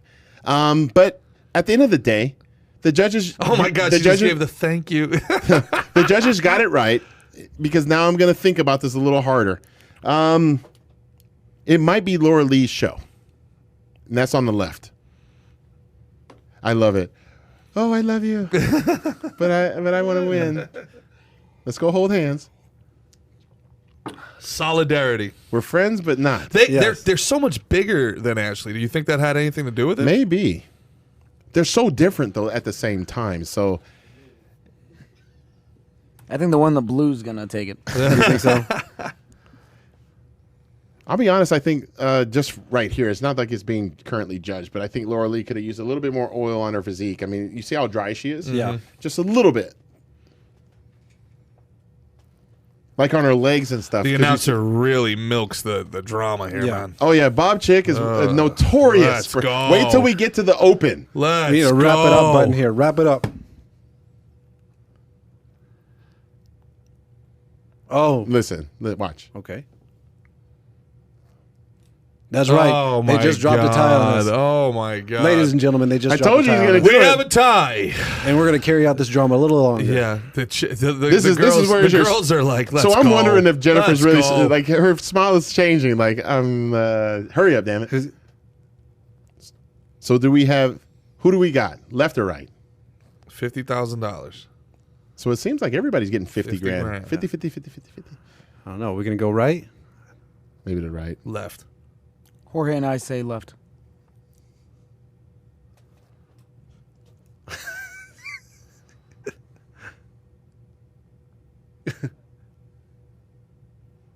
Yep. Oh, Yep, makes sense. She just won the Arnold we go. Classic. The clean sweep. we got Clean this. sweep. Clean sweep, We're 2 gonna be the weeks. next judges on the Great 2 weeks for Jennifer. Women's Congratulations.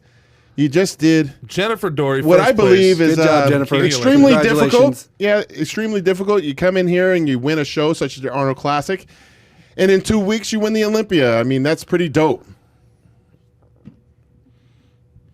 To be able to peak for 2 consecutive shows is very, very difficult, especially 2 weeks apart. Your body is definitely depleted, and then you have to change up your entire diet.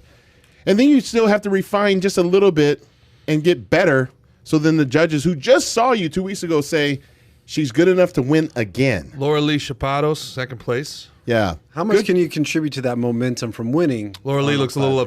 upset, unfortunately. For I think Laura Lee, well, you know what? Little salt. Second place does suck. Second place. There's- Hey, you ain't first or last. Well, not necessarily, because the paycheck is a lot different. So, yeah, big yeah. time. Big time. But, you know, I do think that It's something you'll be very, very proud of years from now. Oh, but in during- the moment, you're nothing but upset. Well- And who is in the red dress? So that is Jennifer Leug. She won the bikini last year, and Did not compete this Did year. not compete this year.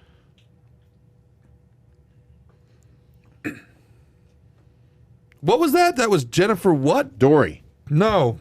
The red dress? Janet. Janet. That's going to go on the old Instagram there.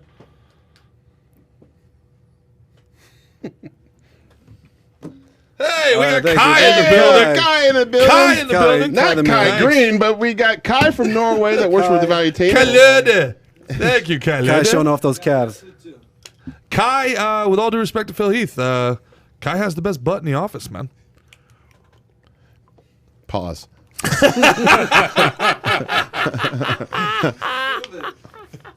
Prove right. it. Yeah. So what is the event actually like, Phil? Like, what for people that haven't gone? You know, what is the experience for the folks that are there right now watching? I believe the fan experience is pretty awesome. I mean, normally it would be held in Las Vegas at the Orleans Arena, but also at the Las Vegas Convention Center where the expo would be held. You would have various vendors from all over the world selling their products, and a lot of fans would obviously go check them out, supplement companies, clothing companies, etc. So that's part of the fan experience. But then they get to go do the Meet the Olympians on Thursday. But prior to that, they usually have the press conference. So you have the press conference on Thursday afternoon. Mario Aguilar. Oh my coming gosh, through. coming through with the clutch. This is how you We gotta get executive your foot. We need produce. the gains for the gains. For the Look at games, right? Mario. But yeah, I mean, the Appreciate fan you, experience Mario. would, Thank you would- very would much. include the press conference. You have the Meet the Olympians where it starts at 6:30, 7:30. It goes on through the rest of the night where you get to meet each competitor at the Olympia. You can buy their merch. You can take pictures with them. You can ask them questions. You can tell them your whole life story, how they changed your life. And then you have the expo on Friday and Saturday, along with each of the divisions for their prejudging and night show. Friday and then Saturday, because I believe like the men's 212 was done in one day, and we had a few other divisions that was done in one day as well. But yeah, you know, open class bodybuilding they were posing up until 11:48 last night.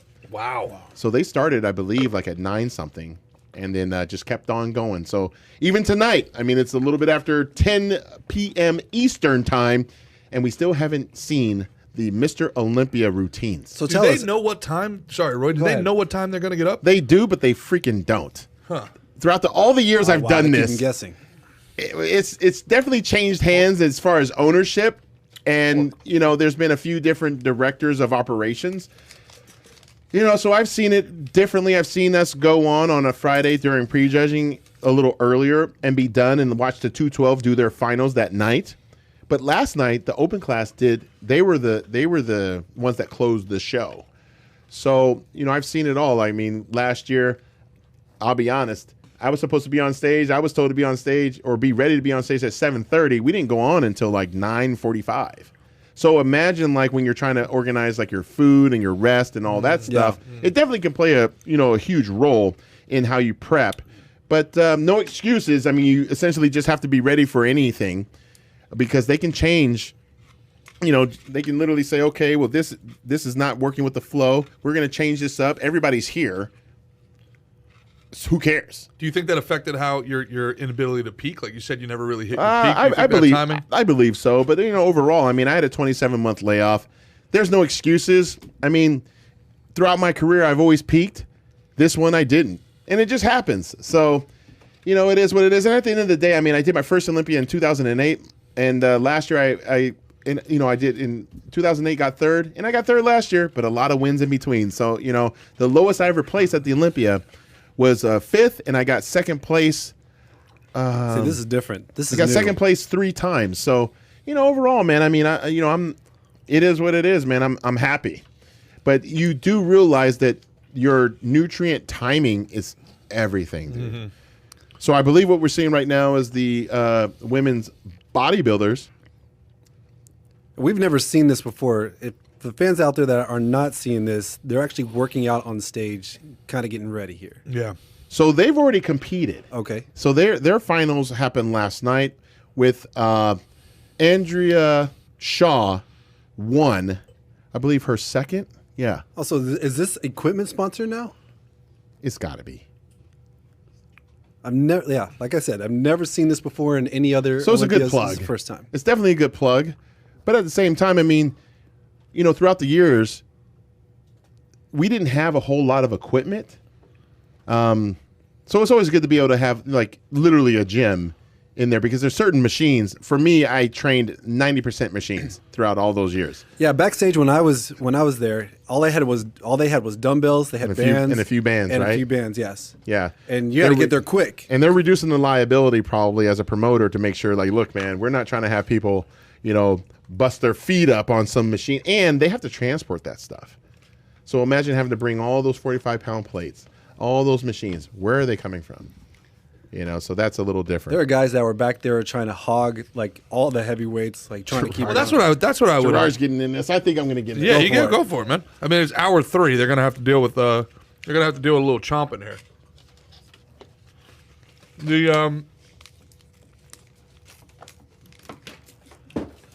Now, was there ever problems backstage with guys trying to, get in on the oil, to get in on the get in on the weights? Was there? No.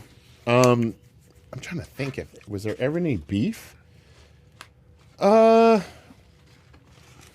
one ever like having to like get into it. I've heard a couple stories, but I heard a couple stories, but nothing worth really mentioning. So right now you've got this huge layoff, right? It's literally been 3 hours since we've seen the men's open competitors. What are they doing right now? Probably putting their feet up or getting re-oiled up to get ready for their own individual routines. Would you eat before getting on that? If it were me, Yeah. what I would be doing after I did the confirmation round is to go eat something. I would have went to the expediter and said, how long do I have? And they would have said, an hour and a half. Oh, hell yeah. I'm either drinking like carb powder. I'm doing something. Carb powder? Yeah. What's carb powder? Just like protein powder, but just they mill it and, it's carbs. Now, I've also heard some people actually drink wine. They have like vodka, alcohol before they go on stage. This is like the bro science BS that we hear on Back the to that internet. bro science. Why? Why would they do alcohol? I don't know, because maybe they heard somebody say like, "Oh, it helped them get drier for their competition." Well, let me tell you, here's the issue with that. You can either get 5% better or 20% worse doing this type of stuff. Ooh. I've heard it all. Oh, eat pie filling, eat this, eat that. It's like, yeah, how many Olympias have you won? Or state championships, in the amateurs. And it may only work once. So you usually want to consider what has worked the entire time. Chicken and rice, steak and rice, burger maybe, because, during that time you have no more water. Yeah. So you're thinking, well, maybe that burger has a little bit more sodium. This is with no cheese, no salt, no nothing, just maybe like half the bun. And that may work and that may not. And that's the reason why I always tell people, young guys, back to what you were saying earlier, Roy, young guys, find out how long you want to prep for a competition. Usually 4 months is what I would recommend. So imagine you have 8 months of off season. You better figure out what kind of foods your body likes and dislikes, which inflammatory foods your body responds to. So we're eating like some sushi and stuff. Yeah. I actually stopped eating it for a while because I'm like, well, my body doesn't really like it as much. And, you have to, this is a whole nother conversation, which we will do in another segment, but allergy testing. Does your body really absorb certain, foods the same? There's people out there, believe it or not, that are allergic to even like egg whites. Really? Yeah. Yeah. Yeah. So you're thinking, oh, I'm eating healthy and this and that and the other. But when you're doing competition, you're like, wait a minute, I'm not getting that look that I want. And then you come to realize, wait a minute, through some allergy testing, I shouldn't have been eating this entire time. Same thing with gluten. Like, Yeah. yeah. Gluten as well. I can eat bread in Europe nonstop. Eat it in America? I don't know, man. Really? May have to take. Remember that time I gave you digestible enzymes, or Cherie gave you digestible enzymes? I'll never forget. Yeah, he remembers that, guys, because he was on that toilet. I actually felt He great. was like, my God. I like, felt great, but whoa, you should have prepped me for what that thing was going to do to me, bro. Lord. Woo. Was it like Dumb and Dumber? It was like Dumb and Dumber. It was like Dumb and Dumber. Whoa, what is that, The man? gun chamber was fire red. Dude. Cherie. Why didn't Cherie they tell me? just hands me the pill and is like, take this, it'll help your digestion. I was like, all right, like, cool. oh, man. No problem, man. Like, I thought it would help me digest. But it was after Louis Bossy. No, it did help you digest. It was after Louis Bossy, right? We just had this unbelievable, delicious Italian food. And I'm telling you, man, like a year's worth of stuff that was stuck to me. Like, I felt like I got power washed. Like, I don't know how. We're like, give Gerard a colonic. Yeah, man, that was something, boy. And I'd love to do it again too, to be honest with you. But I was like, I came in and I was like, I asked Mario. I was like, bro, did Oh yeah, because Mario took it too. like, man, did you take a poop this morning, man? Like, oh, dude, it was Can Mario insane. chime in on this? Is he here? No. Yeah, man. It's weird, you guys, when you talk about this stuff, like the micro macronutrients, down to the seasonings, right? Like what seasonings you put on your food. Like when you're eating your chicken and rice, you're eating chicken and rice. You're not are you even putting pepper on it? Oh yeah. You can put pepper on it. You can put garlic on it. What can you do and what can't you do? Hold that thought. Here we go. We have our first competitor, Nick Walker.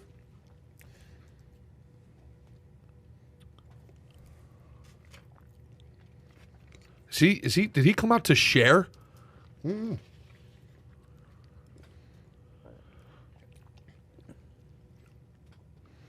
it does. All right, Nick. He's very Bring it, wide, man. isn't he? He's a very wide. Very wide. Those shoulders are massive, though. Looks sharper right now, Yep. actually. I already said that, Lee. Toy like a tiger. See how the body can change after a while? It's actually pretty insane watching this. The difference. If you time it up right, yeah. and your body's been through it, and you know how to manage it. How is this being judged, Phil? Like, for me as a sports fan, like, how is this being judged right now? Well, right now they're seeing his routine, and they may judge it, they may not. I don't know. But I always say Isn't this just more for the fans, Look at though? that. This is Wow. more for the fans instead of like the judges, because the Yeah, judges but already I- saw what they wanted Is it to see. already over? That's what I'm wondering. I Is mean, it already over? Pretty much, but at the same time, we saw him different than yesterday, like today. He was up one more place than Hunter Labrada. Today, Hunter Labrada basically replaced him. I don't know. Right now, he might move back up. So my point is, during this round, Did he get retanned? He looks. he might have. Yeah, I think he got retanned. Well, he might have just got, a touch up. But my point is that, we could easily say, if it's a tie, how do we break it? Well, the posing routine. If he looks like this Yep. at 26, That's that Christmas tree Are you right there. you thinking? You think we're looking at a future Mr. Olympia right here? Potentially. It's he already won an Arnold Classic. Is that like the precursor? Would you consider the Arnold Classic? Oh, for sure. It's the second largest bodybuilding show in the world. And you have your own show too. Well, that's the amateur show. Yeah. But it's called the Phil Heath Classic. Shout out to Ed and Betty Pariso, my co-promoters in That was Texas. actually my very first bodybuilding show I went to. Was your show out there in Arlington. Yes. Did we meet or no? No, we did not. Damn it. I was trying to get to you, but they kept saying, I don't want to see this guy. Yeah, Roy. This is like So we got William Bonac. sporting the Kai Green. I tell you what, when I saw William Bonac about 10 years ago, I think it was about that time, I was at the press conference and I say, you guys need to be concerned about this guy because he's going to come out and shock the shit out of you. And he has definitely done it. He is a former Arnold Classic champion. He has placed high as second at the Mr. Olympia. And he is definitely a force to be reckoned with. I want you to look at the definition, the separation in the quads. Yep. And Very he's noticeable. definitely different than he was just 2 hours ago. Do you think Rami needs to come out? Look at this.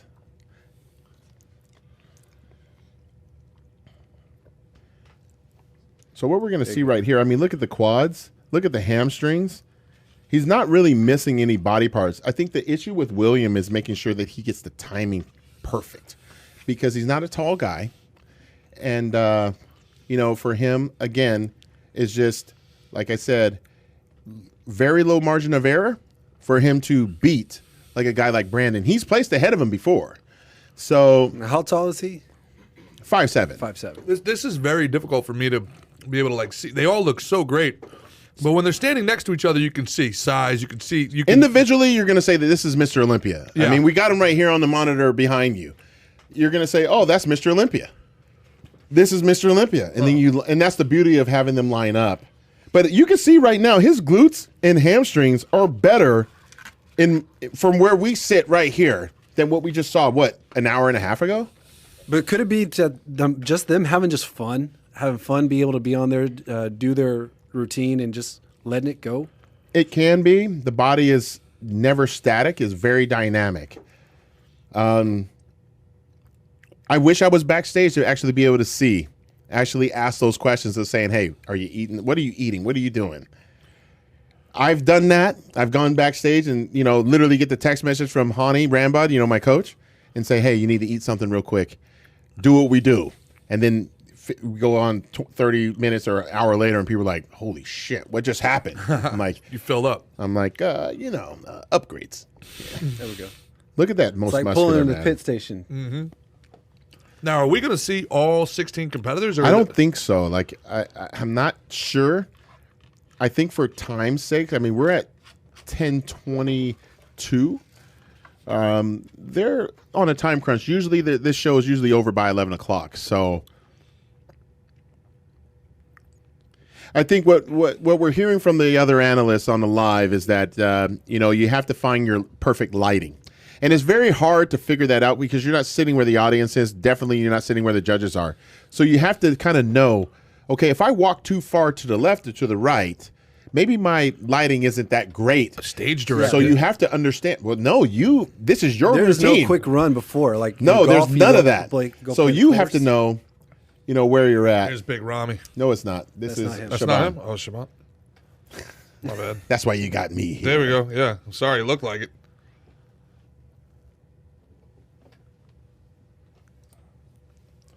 Yeah, Mohammed has done a lot Mohammed of shows Shaban. this year. He, I actually saw him at the California Pro. I believe it was in May, and he's been at it all year long to compete. To qualify through the point system to get to the Mr. Olympia. So, sometimes you get guys that are pretty tired. Their bodies are going to be a little exhausted. But right here, I mean, looking at his back double bicep, I'd say he's not tired at all. You don't think so? No, I think that compared to what I saw him in California, he's about in that form.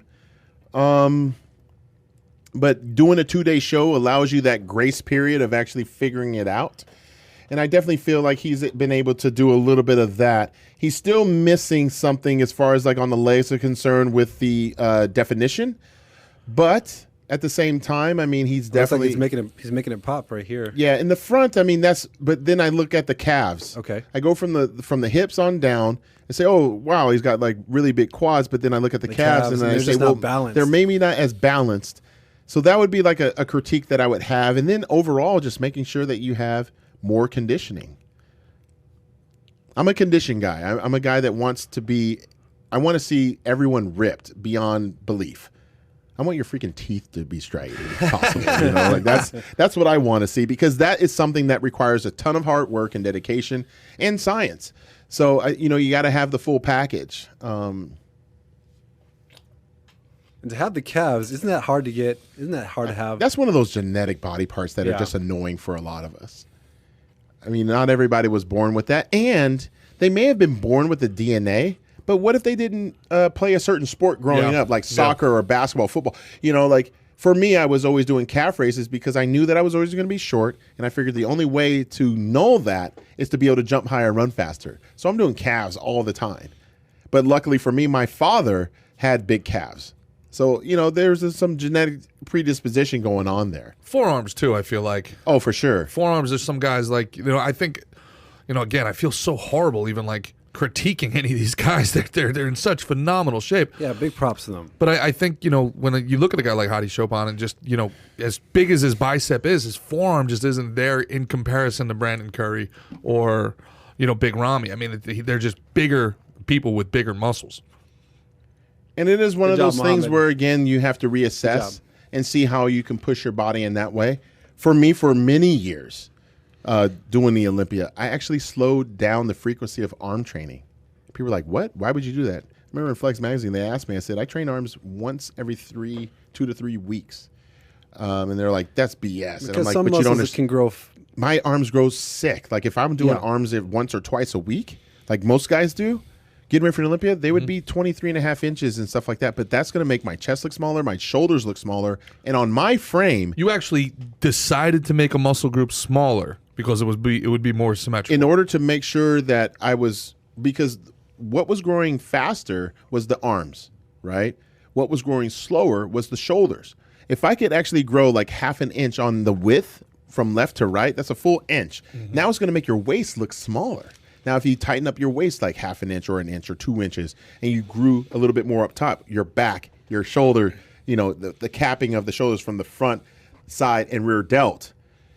Think about that. And I reduced the amount of tricep training because your triceps stick out. So if you got these big ass arms, and it makes your shoulders look smaller.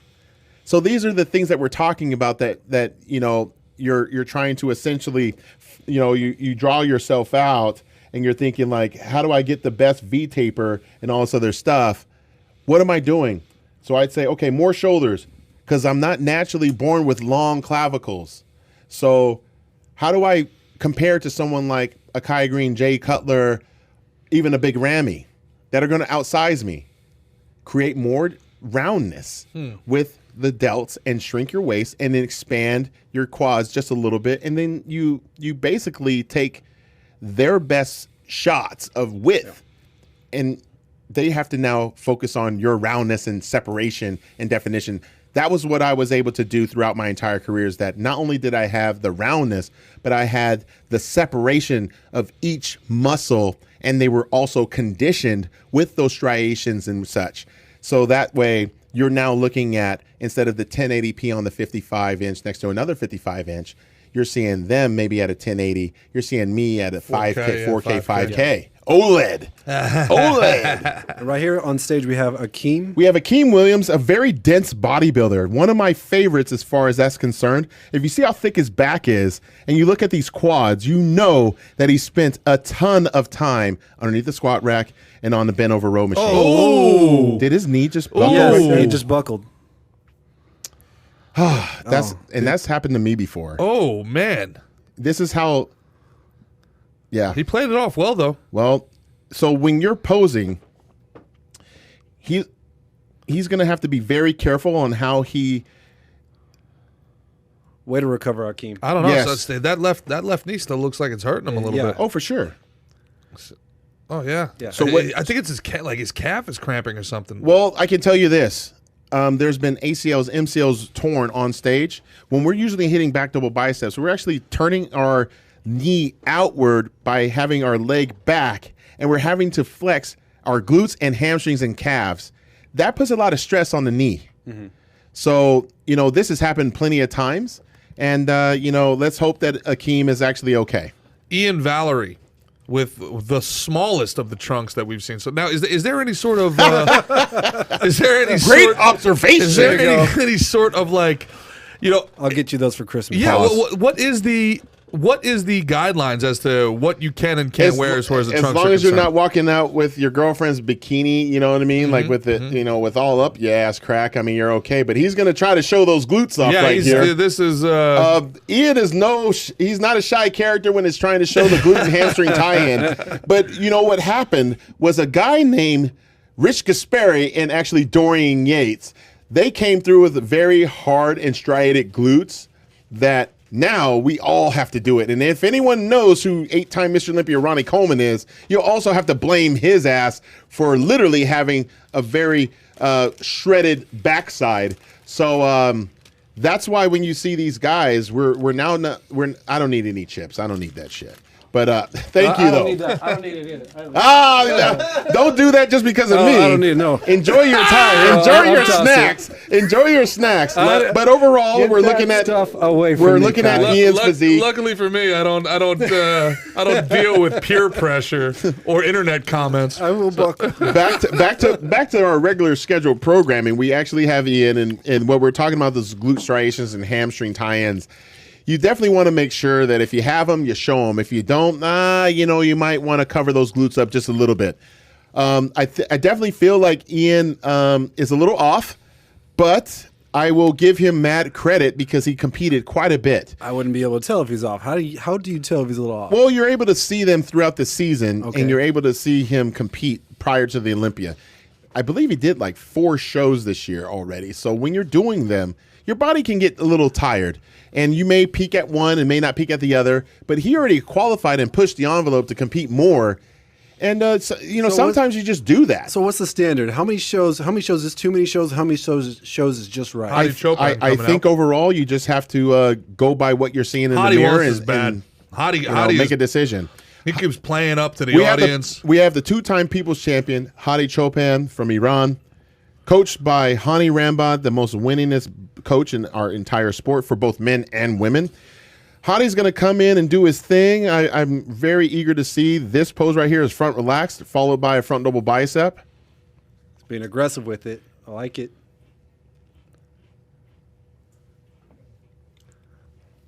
The legs and the calves look great. This is sick. Yes. Ripped up. I mean, you're talking about both Friday and Saturday night. I mean, he hasn't really lost anything. Look at that. Look at this serratus Yes. on the freaking abs. No one in the show has that. No one. To me, he's been the most impressive. I just don't think he has the size to beat Brandon or Rami. To me, but he's been the most impressive. Look at that. I think though. I would have to go with him as my favorite. For I this think one. so too. I mean, he's doing. Here's my thing. Here's my push. If I was going to push Hottie, he's actually doing poses that neither Rami nor Brandon can do, and he's actually looking pretty damn good in them. Separating yourself. The problem is that Bringing that blue ocean some strategy. of these poses that he's doing are signature shots that aren't the 8 poses that they're actually being judged with. The front double bicep back, blah blah blah. But he's not lacking any size. He's definitely not lacking any conditioning. I mean, None of those his- guys have that his shot core- right there. Complete confidence core in is his approach. shredded. Sick. Really good. I would have really liked to see a couple more most muscular poses, like the crab. Let's see if he hits one. He's staying on there a little longer. They're gonna have to drag him off the stage all day. And rightfully so, because when you come in from a place called Iran to come compete in the United freaking States, after all that adversity he's had to continuously go through, you want to get a lot of mileage out of that physique. So we got Hunter Labrada's. You know who his dad is, right? No. Lee Labrada. Who's Lee Labrada? Oh my gosh, one of the greatest bodybuilders. Is that right? Oh yeah, competed against a gentleman by the name of Lee Haney. And Rich Gaspari. Lee Labrada, man, you have to look him up. Do we have a photo of Lee Labrada? He's definitely got some, awesome lines. So imagine having your father who was a great masterful poser, teach you, and that's why you're seeing Hunter take his time. Look at his chest.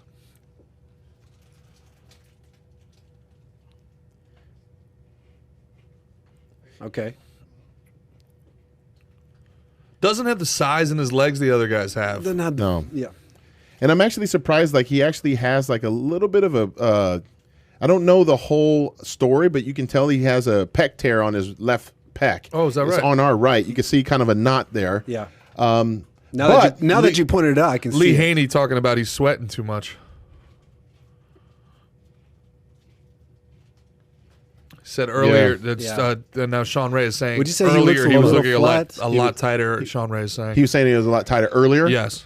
Well, that's what happens when you have like this 2-hour, time period, hour and a half time period. Your body, I mean, this is like, if we were just to do it in 30 minutes, we'd maybe have a different champion every time.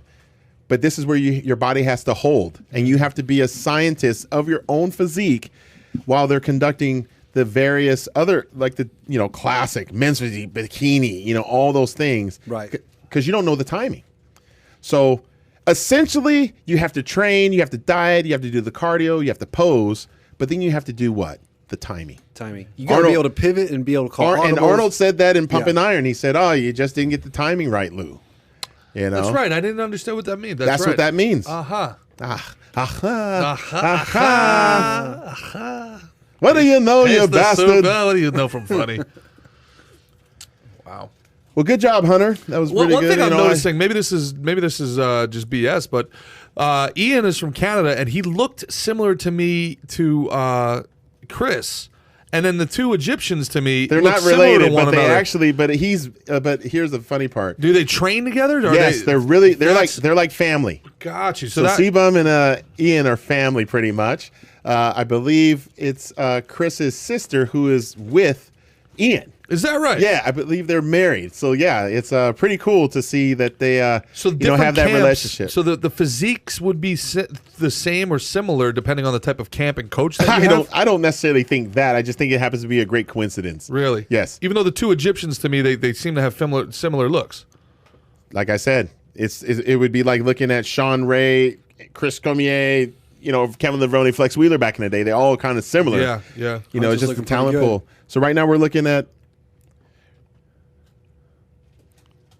With that big old knot. Yeah, that's a nice bicep that dude's got there.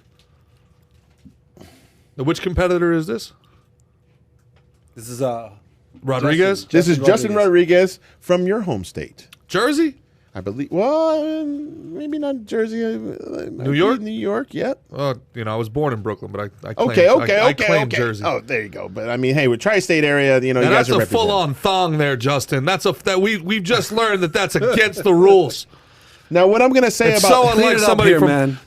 so unlike somebody from Jersey. what I am going to say is that when you do that, they better be like grill marks. They better be like the back of that. Let's show that again. I mean, they better have like all of that. If it don't look The like grill this, marks. guys, That's what they call I would it. encourage you to stop. And it's not talking trash. It's just, come on. Like, we want to see, like, you know what I mean? It's like when your coach tells you in layup line, if you can't dunk, don't try. Mm-hmm. Well, it's one of those things, guys. If you ain't got the dunk, don't try. There's your striations in the chest there. Doesn't look too bad. He actually, when he hits this crab, let's hit it. Let's see. This is a good pose for him. It's almost like he has a little bit of film on the top layer, of his chest. But I mean, this is and I'll be honest, guys. This is the first time I've ever done this along with you guys. It's very difficult to nitpick these athletes. It's incredibly hard. And even for me as a 7-time champion, even for me, I mean, it's like, am I really nitpicking the guy? This is tough. But we're trying to let the audience understand. No, that's the reason why we're doing this. Oh, for sure. And this is fun, to be quite honest. Yeah. So we're gonna hear, Lee Haney like go nuts over Brandon right now. Oh, you think so? Oh man, he already said something. Oh, let's go, Brandon. Look at his silhouette though. That's Mr. Olympia right there. When you see that silhouette, you're like, damn. Shit. Dang. He's going to milk it back there. Oh, yeah, because, show the definition. Yeah. Sean Ray, for people that don't know, Sean Ray is saying the number 15 is lucky. Everybody who wears the number 15 ends up the winner. So that's my lucky number. Is that right? Yeah. It's funny because I'll tell you a quick story. So when I was filming a bodybuilding docu, like a DVD, workout DVD, I thought, what was the motivating factor of me getting ready for this Sandow run, like my first Mr. Olympia win? I say, you know what? I'm going to call myself the 13th Mr. Olympia. Since then, I created a video. That video was called Becoming Number 13. Since then, Becoming 13. Every fucking competitor decides to use it. Number like, 13. I'm the number 14. Oh, I'm the number gotcha. 15. Oh, okay. I'm the number 16. I'm like, guys, you didn't even think about that shit until I used it. Let's just be honest. But let's get back to the action with Brandon Curry. I definitely feel like he's improved since before. He's held, He if looks not yoked right now. Good Lord. I mean, Look look at that. this shot right here. That's a great shot. This is a great shot. Oh, man. That's a shot that, like, if you had, like, a sculpture, like, hey, That's like the this, money shot. that's the one for Atlas him. holding up the world. Yes. And this is a good shot, too. I like how he's holding it. He's moving. This one right here. This Yes. one right here. That one right there. See, this is why Hottie can't win, I don't think, because he is almost as defined as Hottie, and he's just so much bigger. He's holding it longer. He just doesn't He's have, like, displaying the it well. quad development, but he makes up for it with everything else. Look at that. The shoulders and tricep tie-in. Shoulders, the rear delts. That's just nasty. You can see it. If he had the glute striations right there in that pose, I would be like, holy shit. Really? But these are like the small little things that like I look at. But these back shots, Brandon's going to own everybody in tonight. I really think he has an opportunity to do it. If that's the case, Look how thick this is. You said it's one in the back. Then you think that It can be. I Does mean, he have look, the grill marks? not really. Okay. But Just learned that one. no, I'm not looking at this shit right here. I ain't gonna be looking at this right here. I ain't looking at people shaking their ass. Hey. However, the back lat spread right here looks great. It's almost like I need to see another confirmation round, don't you guys? I would Yeah. love to see them three. Because of it them looks like more. they've improved. Yeah.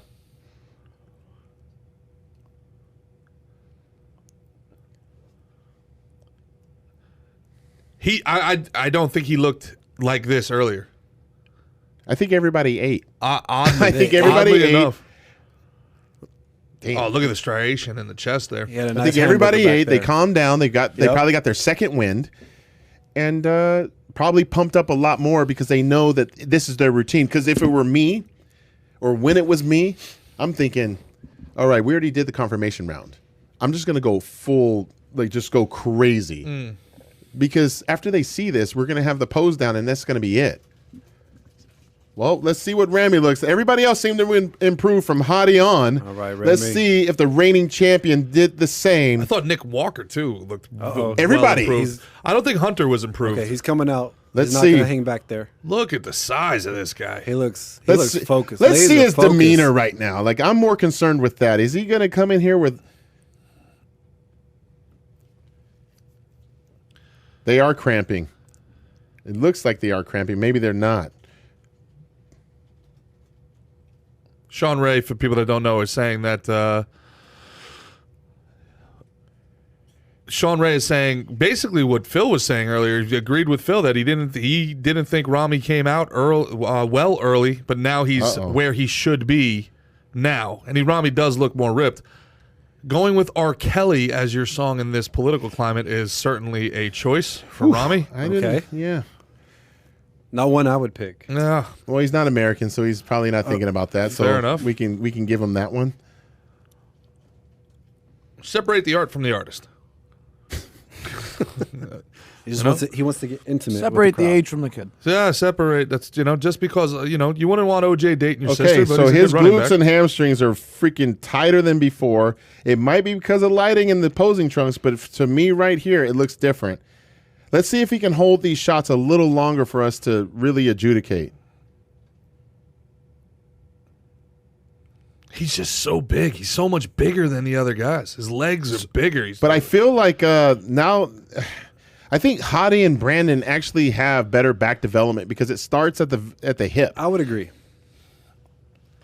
And let's see if he actually hits a crab, because he's hitting all these, but he should hit a crab just to show us, because those poses, although they're great, actually allows him to look small, like more compact. But when you hit that crab, you can get wide with it and just dwarf the shit out of everyone. Look at his arms and his quads, though, man. Like, That left quad is stupid. is that it? He's calling it already? Jeez, Louis. Brandon probably has He a long. looks so much different than he did earlier. Yes. It's insane. I think Brandon still has him beat on the chest as far as like the striations are concerned. I don't know. It's almost like I need to see another confirmation round.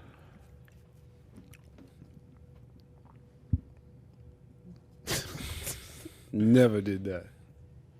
Oh, here we go. Okay. You didn't have to, huh? Yeah, Big Rami doing big time flexing. He's going back and forth Yeah, across. I mean, Rami's actually showing a little bit of This is character this now. is showman. Yeah, now he's coming out of his shell. Yeah, like earlier he looked a little tense. He a looked a little flat, tight. like not flat as far as muscles, but just like his demeanor. I'm glad that he had his own routine to kind of get him motivated a little bit. Let's see if that was enough. He's the reigning champ, right? So Yes. Do you think Brandon Curry or Hottie did enough to unseat him? I still think it's close. Man, so close. I think it's so close because I mean, they're all so different. He's so much They bigger. need He's to- so much it's bigger. going to than be that. a photo finish. They really need to. There's going to be some booze tonight. There's going to be some booze tonight. There has to be, because none of it. Like, there's even these guys. They're like, we're scratching our heads. Yeah, I mean, shit. I think it's a split the baby situation. I think, size is Rami and definition is Hottie. Yeah, and that's why definition. I think it ends up being Brandon Curry, because he's second to both of those categories. I think the problem is, you know what? Here's the. I'm just gonna be honest. Here's the shitty part about this. No matter who wins, they literally get like 3 days. Literally 3 days. And then they're back at it. No, then the internet takes over. So I suggest whoever wins tonight, just turn the phone off for an entire week. For a week, do your one post. Do your one post right away, and then thank everyone. Thank everybody. All Yep. that other stuff, saying I'm going to Disney World, all that, Yep. And then you go dark for a week, because I went through that, and it sucks. So you and then you want to be around the people who got you there, love you, and all that stuff. You know what? Focus But on then those you look people. at Hunter next to and you look at Justin Rodriguez. These guys look great right now. So now we're doing the pose down. Let's see who's more aggressive here, and let's see who isn't. I think Hottie is going to be the most aggressive. Yeah, they are behaving themselves right now. But yeah. Hottie's like, no. I want the pose want next more. to Brandon. I want more. No, because Hottie's going to go after Brandon, I think. Hottie thinks it's Brandon. Yeah. Well, who in their right mind is going to run up on Rami right now and say, That's let's the go? thing, yeah. I would. But like, You'd go right after. him. Go after the champ. why not? You push them around. You let them know. Like, What do you got to lose? And this is a point in time where Nick Walker all looking of, massive all right of there. these are going to turn into pictures online. These are going to turn into pictures that are going to be around forever. So if Muscle you have magazine, if you have a certain particular pose that you're just great at, but you suck at everything else, you go up to that other person. Let's say you go up to Rami, you feel like you have a back double bicep that's better than his. Call him out right there and see what happens. Oh, they're going quad to quad. Why not? Now, what shouldn't you do when you're up there? What's something that everyone knows is a no-no? Like, you do not do that. I mean, you don't want to put hands on people or anything like that, but this is for $400,000. So it's what like, was it? Did Jay Cutler slap Ronnie Coleman's thigh or something like that? yeah, but that's all in fun. I mean, that's just to get everything going. See, let's see if they do it. See, oh hell no. Hottie wants the ass. Yeah, he got it. So, but see how that works? Yeah. You call it out and then you keep going. But I want to see Brandon go up to Ramy and just do something. Because Hottie's out there, trying to mix it up. Hottie wants to win. Hottie wants to go after everybody, and I love that about him. But, Ramy's right here. Ramy feels like he wins the show right now. This is him being very comfortable. He's going to try to get a shot with everybody. We're all going to do a shot together.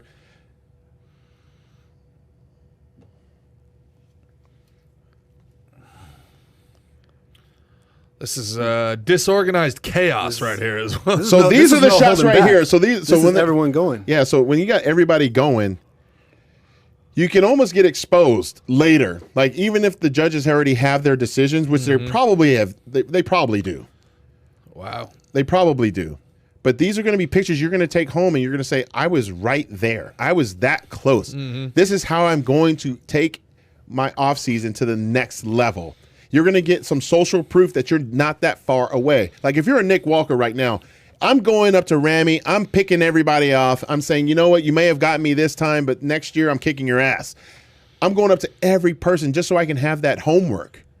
So Hunter Labrada, same thing. You're the younger guys. That's how you do it. That's how you win. When anyone wants to look at something, look at how I did it in 08. I was going after Jay and Dexter and these guys, and those pictures, even to today, kind of remind you, like, man, maybe it was closer than I thought. Phil got third, but maybe he should have won his first Olympia. But because people change their minds, but it's always important to have those pictures. To have them side by side. As you're looking at them, you could be like, okay, I see this. I'm circling areas. How are you going to do it if you're too shy or you're like, you're just, I pay too much respect to you, Roy. Like you're the champion. I don't want to like just, Thank you. Upset you. You know what I mean? There's that part. It's like in basketball, like I don't want to guard him too hard, because he is this. Nah, man, I'm guarding you. And if you cross me over, you cross me over. Yeah. If you dunk on me, you dunk on me. Yeah. It doesn't matter. I got dunked on by Vince Carter. Great. He's one of the greatest, right? Jordan, whatever. Yeah. And that's really how you have to attack the pose down. There's been years where they actually allowed us to go in the audience, and that's been pretty cool. David, who does the chat room think has it right now? Who do they think has it? Roy, you give us while Dave's looking that up. Who do you think it is? Got to call it. Who is it? If I had to call it, I think Brandon Curry. You think it's Brandon Curry? I think it's Brandon Curry. I think he got better. I think he got stronger, and he was that middle guy that he wasn't as big, but he wasn't this side. He was that middle man, and I think he just got better. So I'm calling Brandon Curry. I can see that as well. I'm gonna tell you what. I'm gonna go off the. I don't think anybody did enough to beat the champ, so I think Ramy's gonna be number 2. But if it's not Ramy, I could see it being Hody. I think he owned the night. He was the most aggressive. So you think Hottie? I think Hottie. Hottie was fun. I think Hottie came out and he took it to everybody. I can see Hottie stealing this thing. I see that as well. Now I won't be upset if it's Hottie. Oh, let's look at the tribute to George.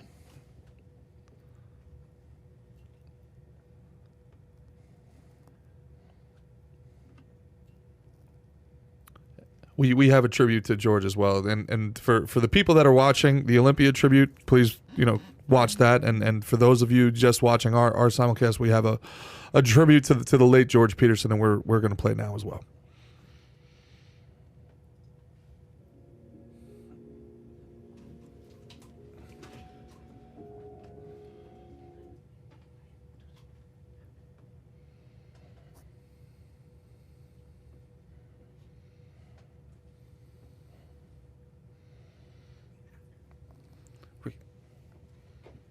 Yeah. Wow.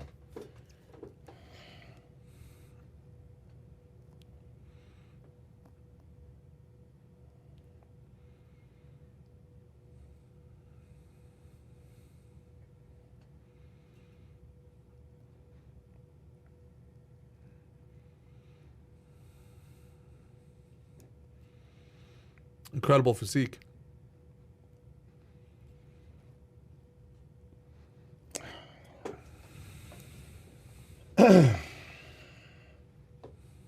I know Heath. Yeah.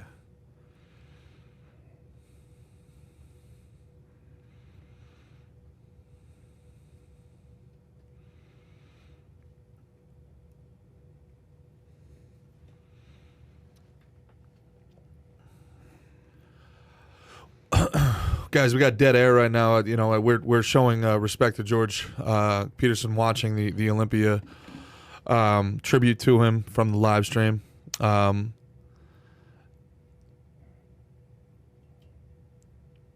you go. So if you could, for those watching and listening home, we apologize for the dead air, but we did want to take a moment to watch that and pay the proper respects to Mr. Peterson and his family. Our most sincere condolences to the Peterson family and friends. George, we know that you are here in the building looking at all these amazing athletes, and I miss you, brother, and I always will. Well, getting back to the story at hand, Phil, who do you think it is? This is tough because I'm going to go back on. I'm going to try to be fair, and what I mean by that is I'm going to go back because you're going to go by their last show. Top 5. Nick Walker made the top 5. Yes, so you're going to have. If I'm looking at Ramy, I'm going to say maybe he was a little off from the previous year, and that would make the case for Brandon, who was better than his 2019 physique, which he did win the Olympia. So I could make a case for Brandon in that aspect. David, what's the Hadi could definitely win, but because he improved from last year. So I'm trying to figure out if it was based on last year where Ramy was so dominant, but he's not the same. Is that enough? I'm looking at right now 1A, 1B with Hadi and Ramy. Okay. Because it is different, size comparison. But I wouldn't be surprised if Brandon won. Wow. I mean, this is a 3-headed monster, and I'm definitely interested. David, we may have to look at the score sheets. We won't talk about it on air, but I would like to actually see them when they're completed in the next Nick few hours. Walker, number 5. That's not bad. Hunter 26 years, beats him. 26 years young, just won the Arnold Classic and got 5th at this at the Olympia. Not bad. What do we got? What's what are they the saying? chat saying, David? A lot of Ramy, mostly Ramy. A lot of people for Brandon as well. Yep. So Ramy or Brandon Curry? Yep. That's what the Okay. chat's saying. Yep. So there you go. Is that Victor Martinez? That's then? Victor Victor Martinez, Martinez. the dominator. Big guy. He's from New York, right? Yep, from New York. Something about you, New York, mother. You know what the hell? Yeah, you know what? To hell with it. I don't think anybody did enough to beat Ramy. The dude's huge, but I want Hadi to win. I want Mr. Shopping to win here. Chopin. She's got some calves. Jeez. Yeah. Sylvia. It's got to be Hunter. Hunter's very obviously that's Hunter. 4. Yeah. Lee Haney agrees. So It is Hunter. Not bad. Great showing for Hunter Labrada, son job, Hunter. of Lee Labrada. Well, I was going to ask you. Do you think he was the 4th best guy, or do you think his last name helps? No, I don't think it's that. I don't play that game. I thought that Hunter brought a great package, but at the same time, I think that maybe it could have been the other way. I think between him and Nick, it could have went either way. We'll have to see the scorecard to see where they judged them last night and where they judged them tonight. Now, do you see Hunter Labrada as a guy who could potentially be a future Mr. Olympia? I don't right now because I don't see Brandon Curry retiring anytime soon, even though I believe Brandon's 39 or 40 years old. And I don't see Hadi leaving, and I definitely don't see Ramy slowing down. So these are guys that are going to be around for a while. And then, you just never know. It's going to be, the younger group is we're going to see, is Nick Walker going to continue to improve because he's so young? We don't know. So we're just going to have to wait for this. This is where the boos come out, guys, or the confusion. I got to tell you. I don't even know. I mean, it's like if I had a 3-headed coin, I guess I would, So flip tough it. But to judge. this is where you hate to be a judge right now, guys. Hadi's just not big enough when he stands next to those other 2 guys. Yeah, he's just not big enough. Yep. He's upset. He's pissed off. Sorry, Hadi. I mean, anyone. That was a would. good run, man. This was good run. It's just, he's got Big respect. He's got a DNA problem, guys. I mean, that's just is what it is. He got, I think, the absolute most he could get out of tonight. I think, and he's just not as big as they are. Let me give you some context real quick. So Hadi was a 212 competitor at one point. Yeah. And now he's in open, weighing 20 more pounds than before. I still think he can improve because when you come from the 212 and actually in the open, it's usually not you're not going to be top 3 at the Olympia. This is his sex. This is his second, third placing at the Olympia. So, If there was one part you could see that he can improve on, what would you say that would be? I think his legs are great from the front. I would like them to be as thick from behind. I'm thinking his forearms need to be a little more proportion with his biceps. I could see that, but I'm not going to say that that's something that is going to prevent him from winning. Okay. Sean Roden didn't have that, and he beat me. So, it's just one of those things. But, yeah, Brandon's like, I'm not shaking your hand, man. What are you talking about? Now, looking at them right here, Brandon Curry. You actually got Brandon. Brandon Curry. But I think Brandon got it. I think he got it. I don't know. This is it. Do you think size or definition? Is it size or definition? I mean, if I'm looking at cartoon characters, I'm looking at Brandon.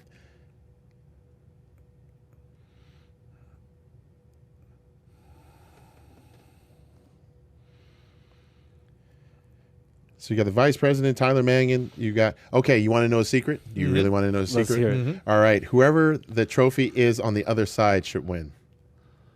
What do you mean? You'll see. Whoever the trophy is Let's on the see other where the side? trophy is. Okay. So if they put the trophy in front of Rami, Brandon wins. I believe so. It's either that or the opposite. I mean, shit, now I just fucked it up. But if you look back at all the videos, this is how I pay attention to shit. Where they stand is where it's supposed to be, but they're not standing behind them. So usually they stand behind them. Maybe they just caught on. Yeah, I think they did. Then they're both going to be 2-time. It's either and He's still going to say and 2-time. Your second time. Watch. He's going to say 2-time. Man, he milks this. I know. I knew it. See? Yep. Told you.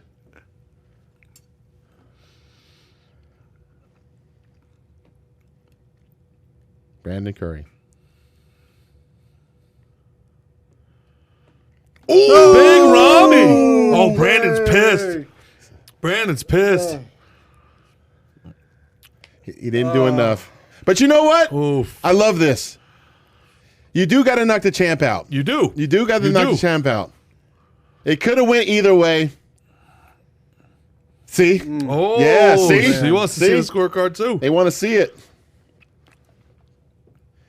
So look, Big Ramy. There it is, ladies and the gentlemen. Egyptian. Big Ramy. The biggest dude on the freaking stage, man. Got his second, size. And he got it consecutively. But there you go. There you go. It's size, guys. At the end of the day, you just right now, we're in an era where size does matter.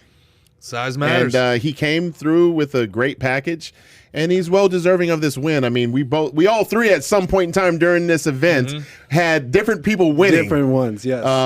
But shout out to Brandon Curry. Shout out to you. Shout out to your wife and your beautiful family. You came out there and you showed a better package. I give you mad props. You have nothing to hang your head up, hang your head for. I know you wanted to win, but next year I'm sure you're going to be training your ass off as you always do, and to give these guys all kind of hell. So you got to give you got to really appreciate this night show. Yesterday was kind of like but tonight I felt entertained. What about you guys? I did. For sure. Yeah, 100%. Yeah. I would like to see some sort of versus aspect to this, though. I really would like to see some sort of. You want to see the challenge round again? I do. I want to see that. I want to see somebody. I want to see Hottie call somebody out. I want to see.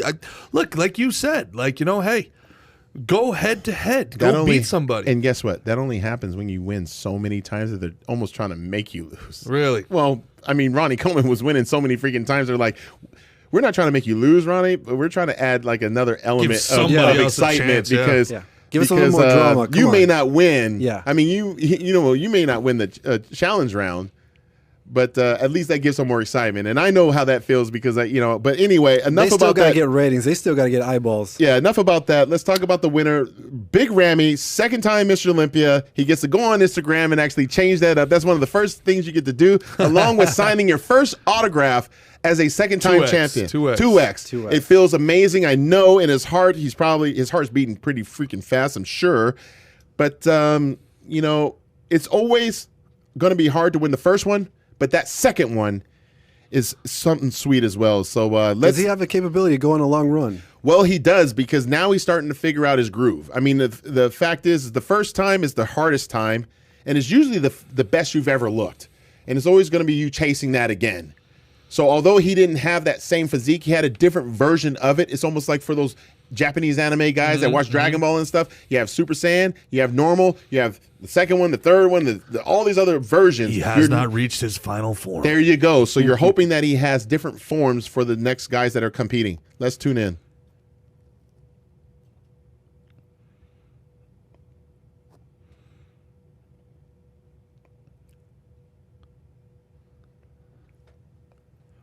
For those listening at home, Hadi just, I'm sorry, Rami just Paid respect to George. paid respect to George again, used his moment to pay respect. Very, very classy. Every competitor, very classy this evening.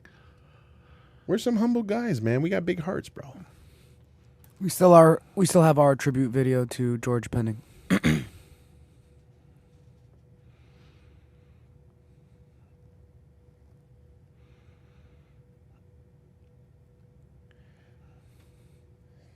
Dennis Wolf is coaching him now. Well, Chad Nichols is coaching him, who coached 8-time Mr. Olympia Ronnie Coleman. Wow, you can see a lot of Ronnie Coleman in Big Rami. Well, yeah. I mean, he's 300 pounds on stage. Yeah. I mean, shit. Imagine being 300 pounds ripped like that. Let's go, baby. I can't, because I never got that high.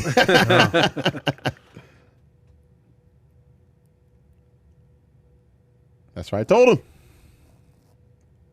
That's right.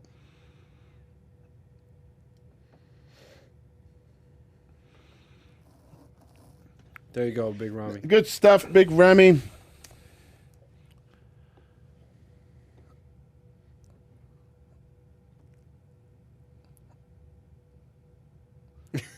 Many years. Many years. Winter is staying for many years.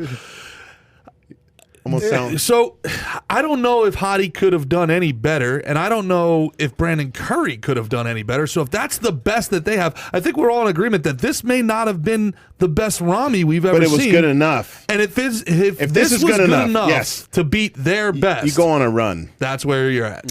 When you can actually say that if we're looking at 2020 as Rami's 100%, we could say that this could be like low 90s. Okay. Mid 95. So if he beat their 100% at his 90%, what does that tell you? That shows the potential chance of dominance. The potential chance of dominance can happen.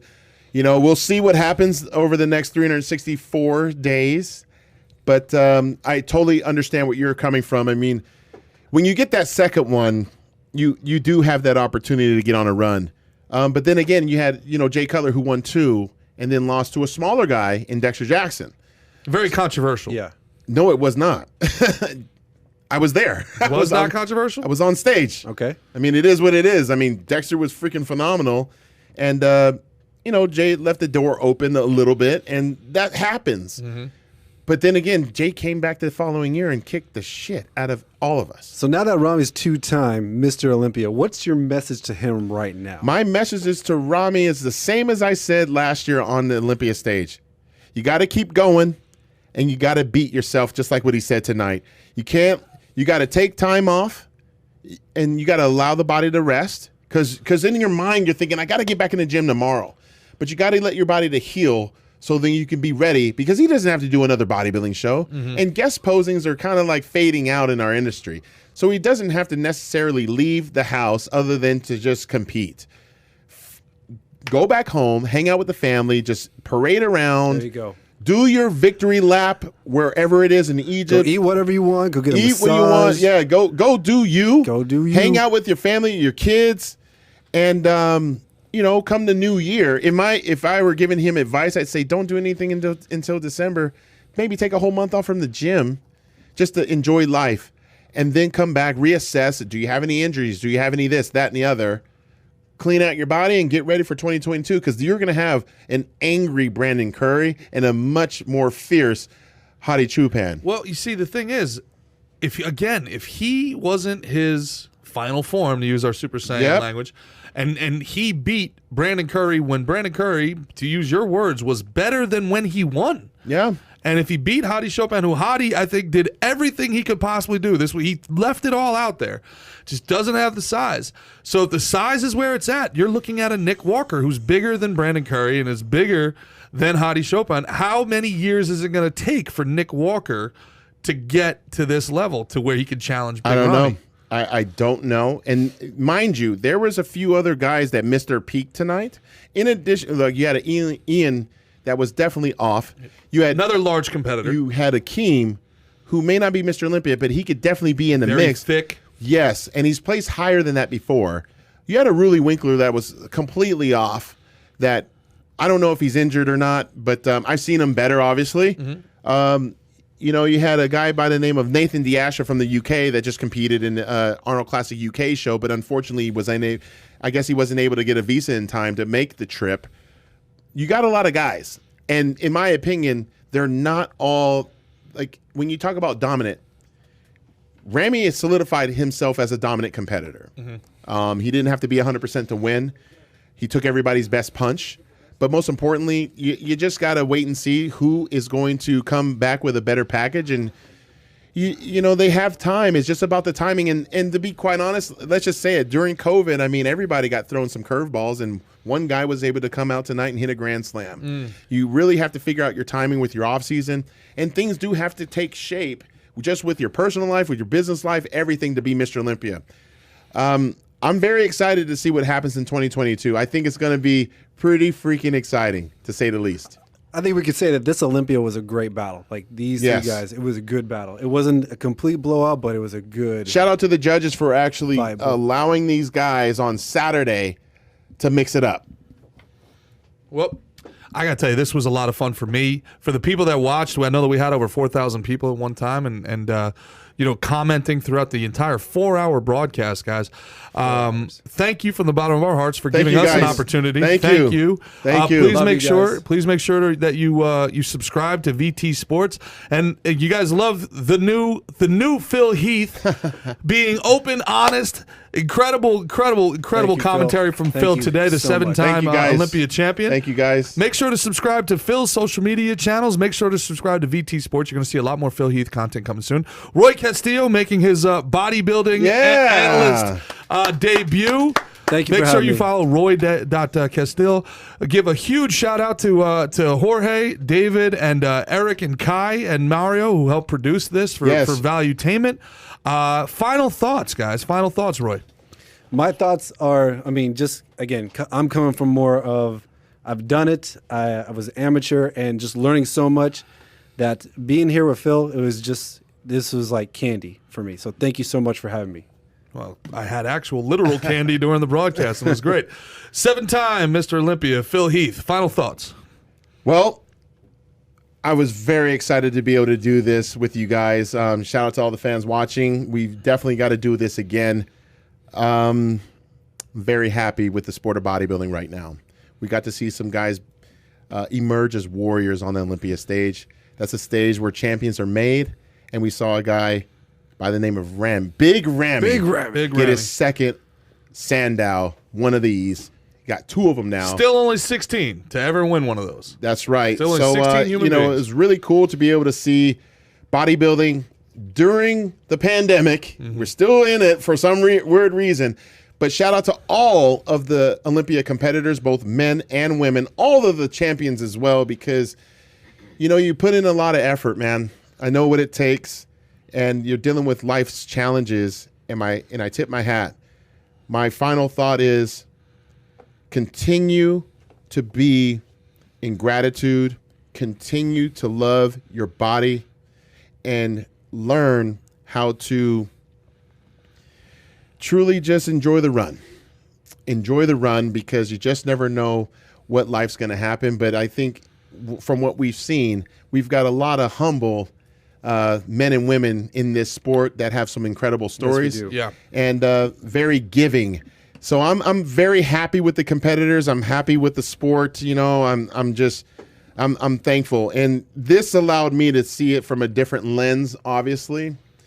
And where I sit right now, I know that the Olympia brand is doing all right. So, you know, 2022, let's see who's going to emerge as the front runner. We're going to have Ramy as that guy. But let's see on social media. I think, you know, Brandon Curry and Hottie are, if I'm them, I'm probably taking a week instead of a month.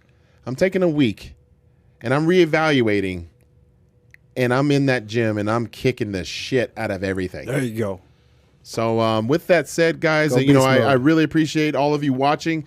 Again, follow us on VT Sports. You know my social media handle, @Phil Heath, on all platforms. And Gerard, we'll let you close it. Awesome, Thank you, guys. Gerard. Again, to everybody in our production staff, Jorge, David, Mario, Eric, thank you for putting this together. To everybody watching On this, short thank notice, you. by the way. On short notice. Thank Super you. short notice. I appreciate you guys, you know, sitting with us again for 4 hours and a whole meal. We're going to eat some more after this. Appreciate you guys. 100%. Again, Roy Gains. Castillo, the great Phil Heath. I was Gerard Michaels. And if you would allow us, we have a tribute to Mr. George Peterson that we're going to end the show on. So congratulations to Big Ramy. Congratulations to Chris Bumstead. Congratulations to all of the great competitors this evening. It's a phenomenal accomplishment. And the sport of bodybuilding, one of the biggest takeaways that I had, Phil, is and even from meeting you, the depth of the people. They're much more than lift things up and put things down. These are not meatheads. These are not, however the media might portray, protein. These are classy, intelligent human beings, and I personally would like to see the sport of bodybuilding better brand these athletes and 100%. help them Amen. you know, become the icons that they should be. I mean, this is the absolute pinnacle of human performance, and they should be celebrated for it. So for Valuetainment, Phil Heath, Roy Castillo, I am Gerard Michaels, and thank you guys so much for watching.